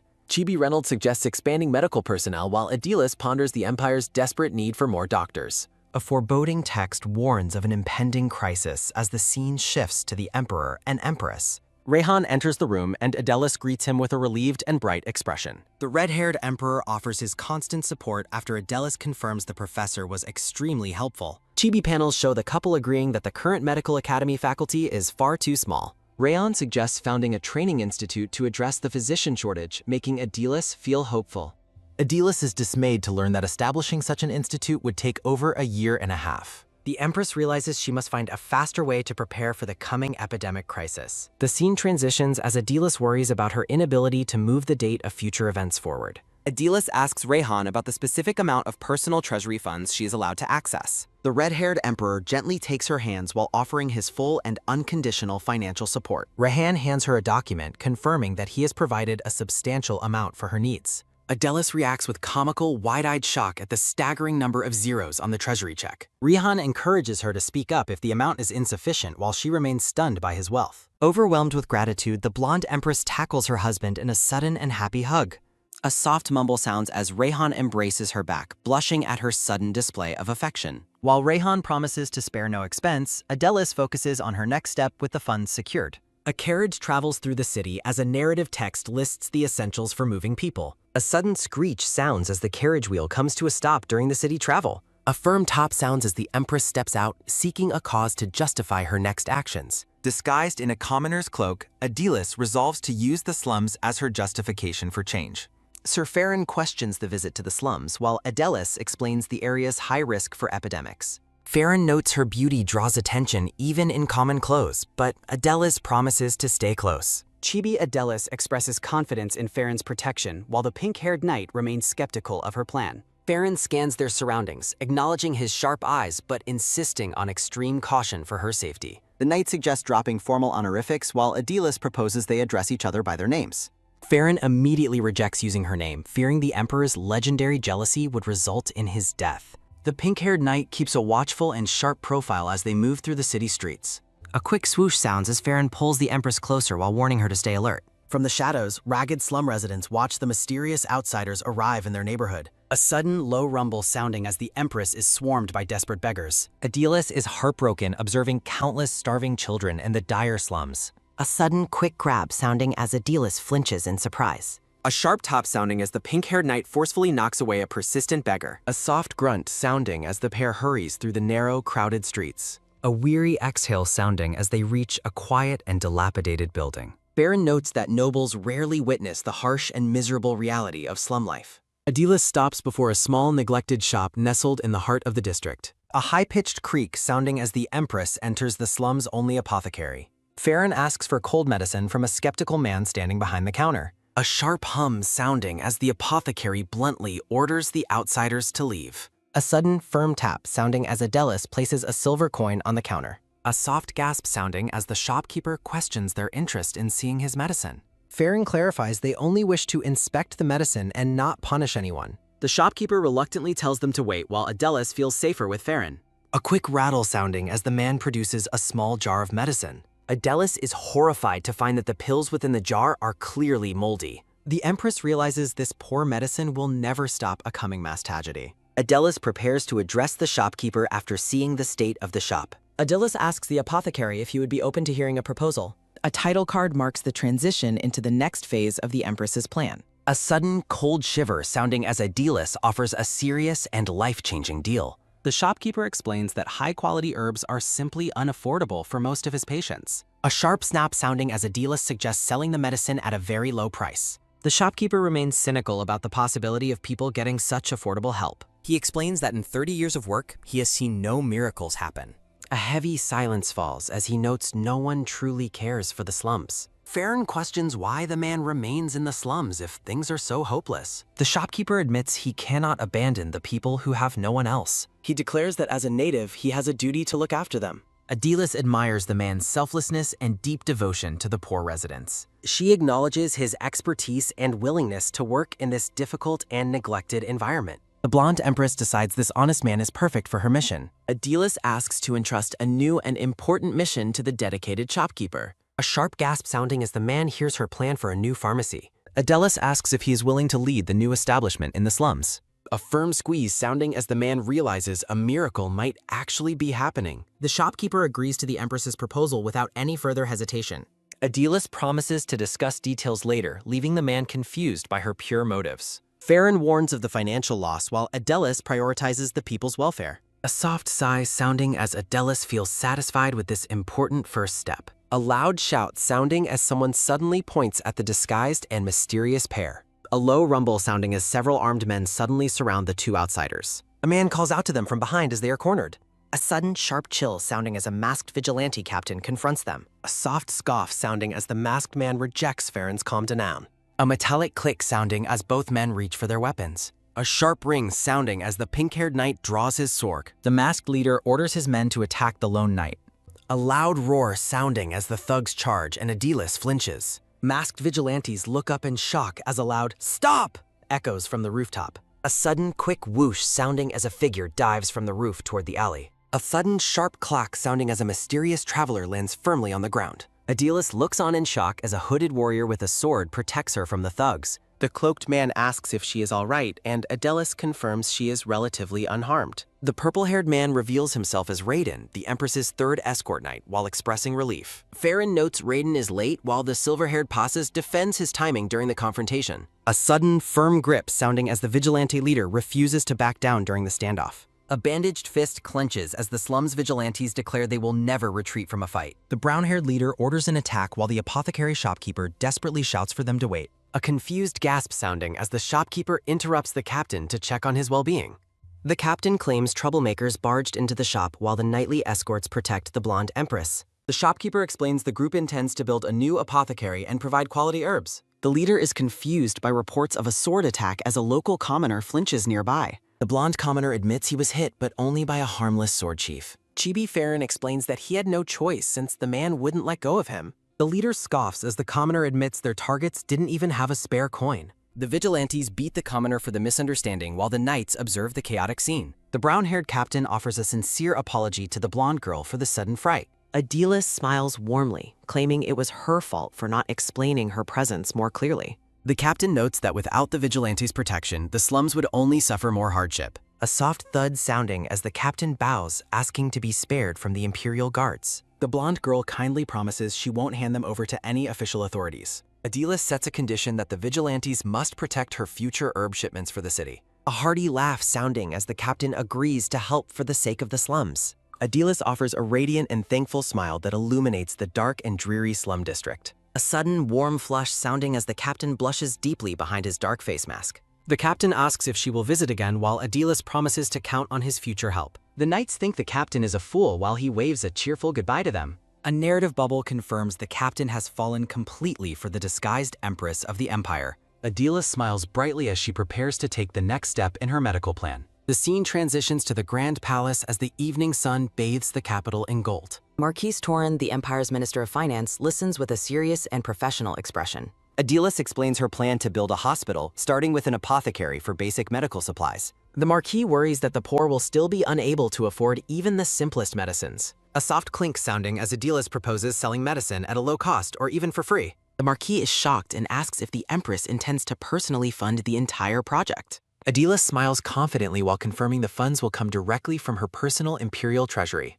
Marquise Torin asks for clarification on whether she truly intends to cover such a massive cost. Adelis notes that skipping one expensive dress can provide medicine for hundreds of suffering people. A soft click sounding as the Marquis admits the plan is feasible using her personal funds. Adelis clarifies that the slum vigilantes have already agreed to provide security for the herb shipments. The Marquise is stunned, asking when she recruited them and if she visited the slums herself. Chibi Adelis flinches in surprise as her secret slum visit is nearly exposed by the minister. The Marquise shouts in panic while Adelis calmly sips tea, hoping she wasn't actually caught. The minister warns that any harm to her would result in the slums being razed instantly. Adelis asks to keep the visit secret while the Marquis marvels at her hidden selfless character. A narrative text box confirms that the new slum pharmacy was built smoothly and without issue.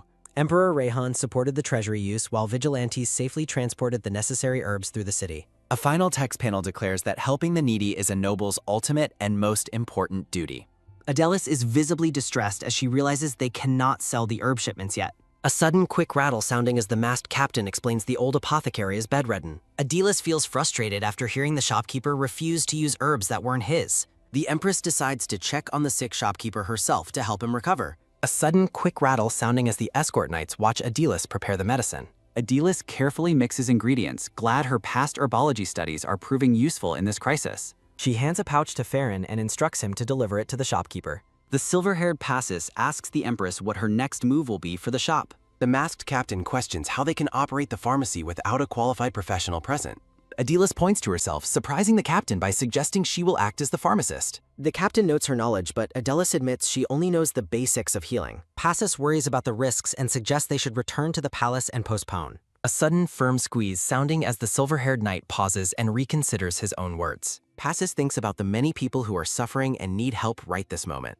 Adelis turns to Passes with a hopeful smile and asks if he would assist her. A sudden firm squeeze sounding as Passes laments that she won't use his real name. He continues his quiet introspection, feeling conflicted about their current situation and his hidden identity. Farron returns with good news that the shopkeeper took the medicine and feels slightly better. The masked man explains he will help sell the herbs until the shopkeeper fully recovers. Chibi Farron finds the plan exciting while Adelis is relieved to have his enthusiastic support. Adelis prepares to open the doors while the masked captain offers his physical assistance. Passes stands back in silence, watching the interaction with a serious and brooding expression. A sudden, sharp tap sounding as Farron reminds Passes they cannot stop the Empress's will. Passes argues they must intervene if she is wrong, but Farron sees no issue here. The group prepares the counter for their first customers as they prepare to open. Passes declares he will open the door to let the waiting residents into the shop. A sudden, soft chime sounding as a nervous father peeks into the newly opened apothecary. A sudden, bright flash sounding as the group gives the man a warm and radiant welcome. The man explains his young child has a fever that will not break for days. Adelis listens with a gentle expression as she begins preparing a remedy for the child. A sudden, soft, bubbly sounding as Passes ensures the man washes his hands before receiving medicine. Adelis hands over the medicine and explains that the child should take it after meals. The man tentatively asks about the price, fearing he won't be able to afford it. Adelis asks for just 1 copper coin and tells him to encourage others to wash. The father is overcome with emotion and begins to weep while thanking the kind girl. He explains his previous child died from illness and he couldn't bear to lose another. Adelis feels a deep sadness that such simple medicine was once out of their reach. A sudden, high-pitched creak sounding as more desperate people arrive and beg for medical help. A sudden, firm squeeze sounding as Adelis calmly tells the crowd to wash their hands first. She raises her voice cheerfully to tell everyone to form an orderly line for service. The Empress repeats her hygiene instructions to ensure everyone understands the new rules of the shop. The old apothecary shopkeeper finally arrives, offering a sincere apology for his late appearance. Chibi Adelis asks if he is well, and he credits her effective medicine for his recovery. The shopkeeper takes over the counter, directing the customers to come forward for their supplies. The masked captain asks Adelis about her relationship with the 2 men who are escorting her. Adelis lies and claims that Farron is her older brother and Passes is her younger brother. The captain notes that she luckily doesn't share many physical traits with the silver-haired brother. Adelis laughs it off while the captain asks if she intends to visit the district again. She mentions she will check on the shop, and her escorts listen to the conversation closely. Farron and Passes both declare they will be the ones to report the shop's gas. The masked captain vows to protect the blonde girl and monitor her herb supplies during their ongoing conversation. The captain blushes deeply while offering to build her a home and take care of her every need. A fragrant atmosphere settles over the scene as delicate pink and white flowers bloom in the background. The captain gazes at the blonde girl with a hopeful expression and asks if she will stay there. A sudden, sharp rejection interrupts the moment as Adelis gasps in shock upon realizing Emperor Rayhan has arrived. Rayhan looms with an intensely angry expression and demands to know why she is emerging from the building.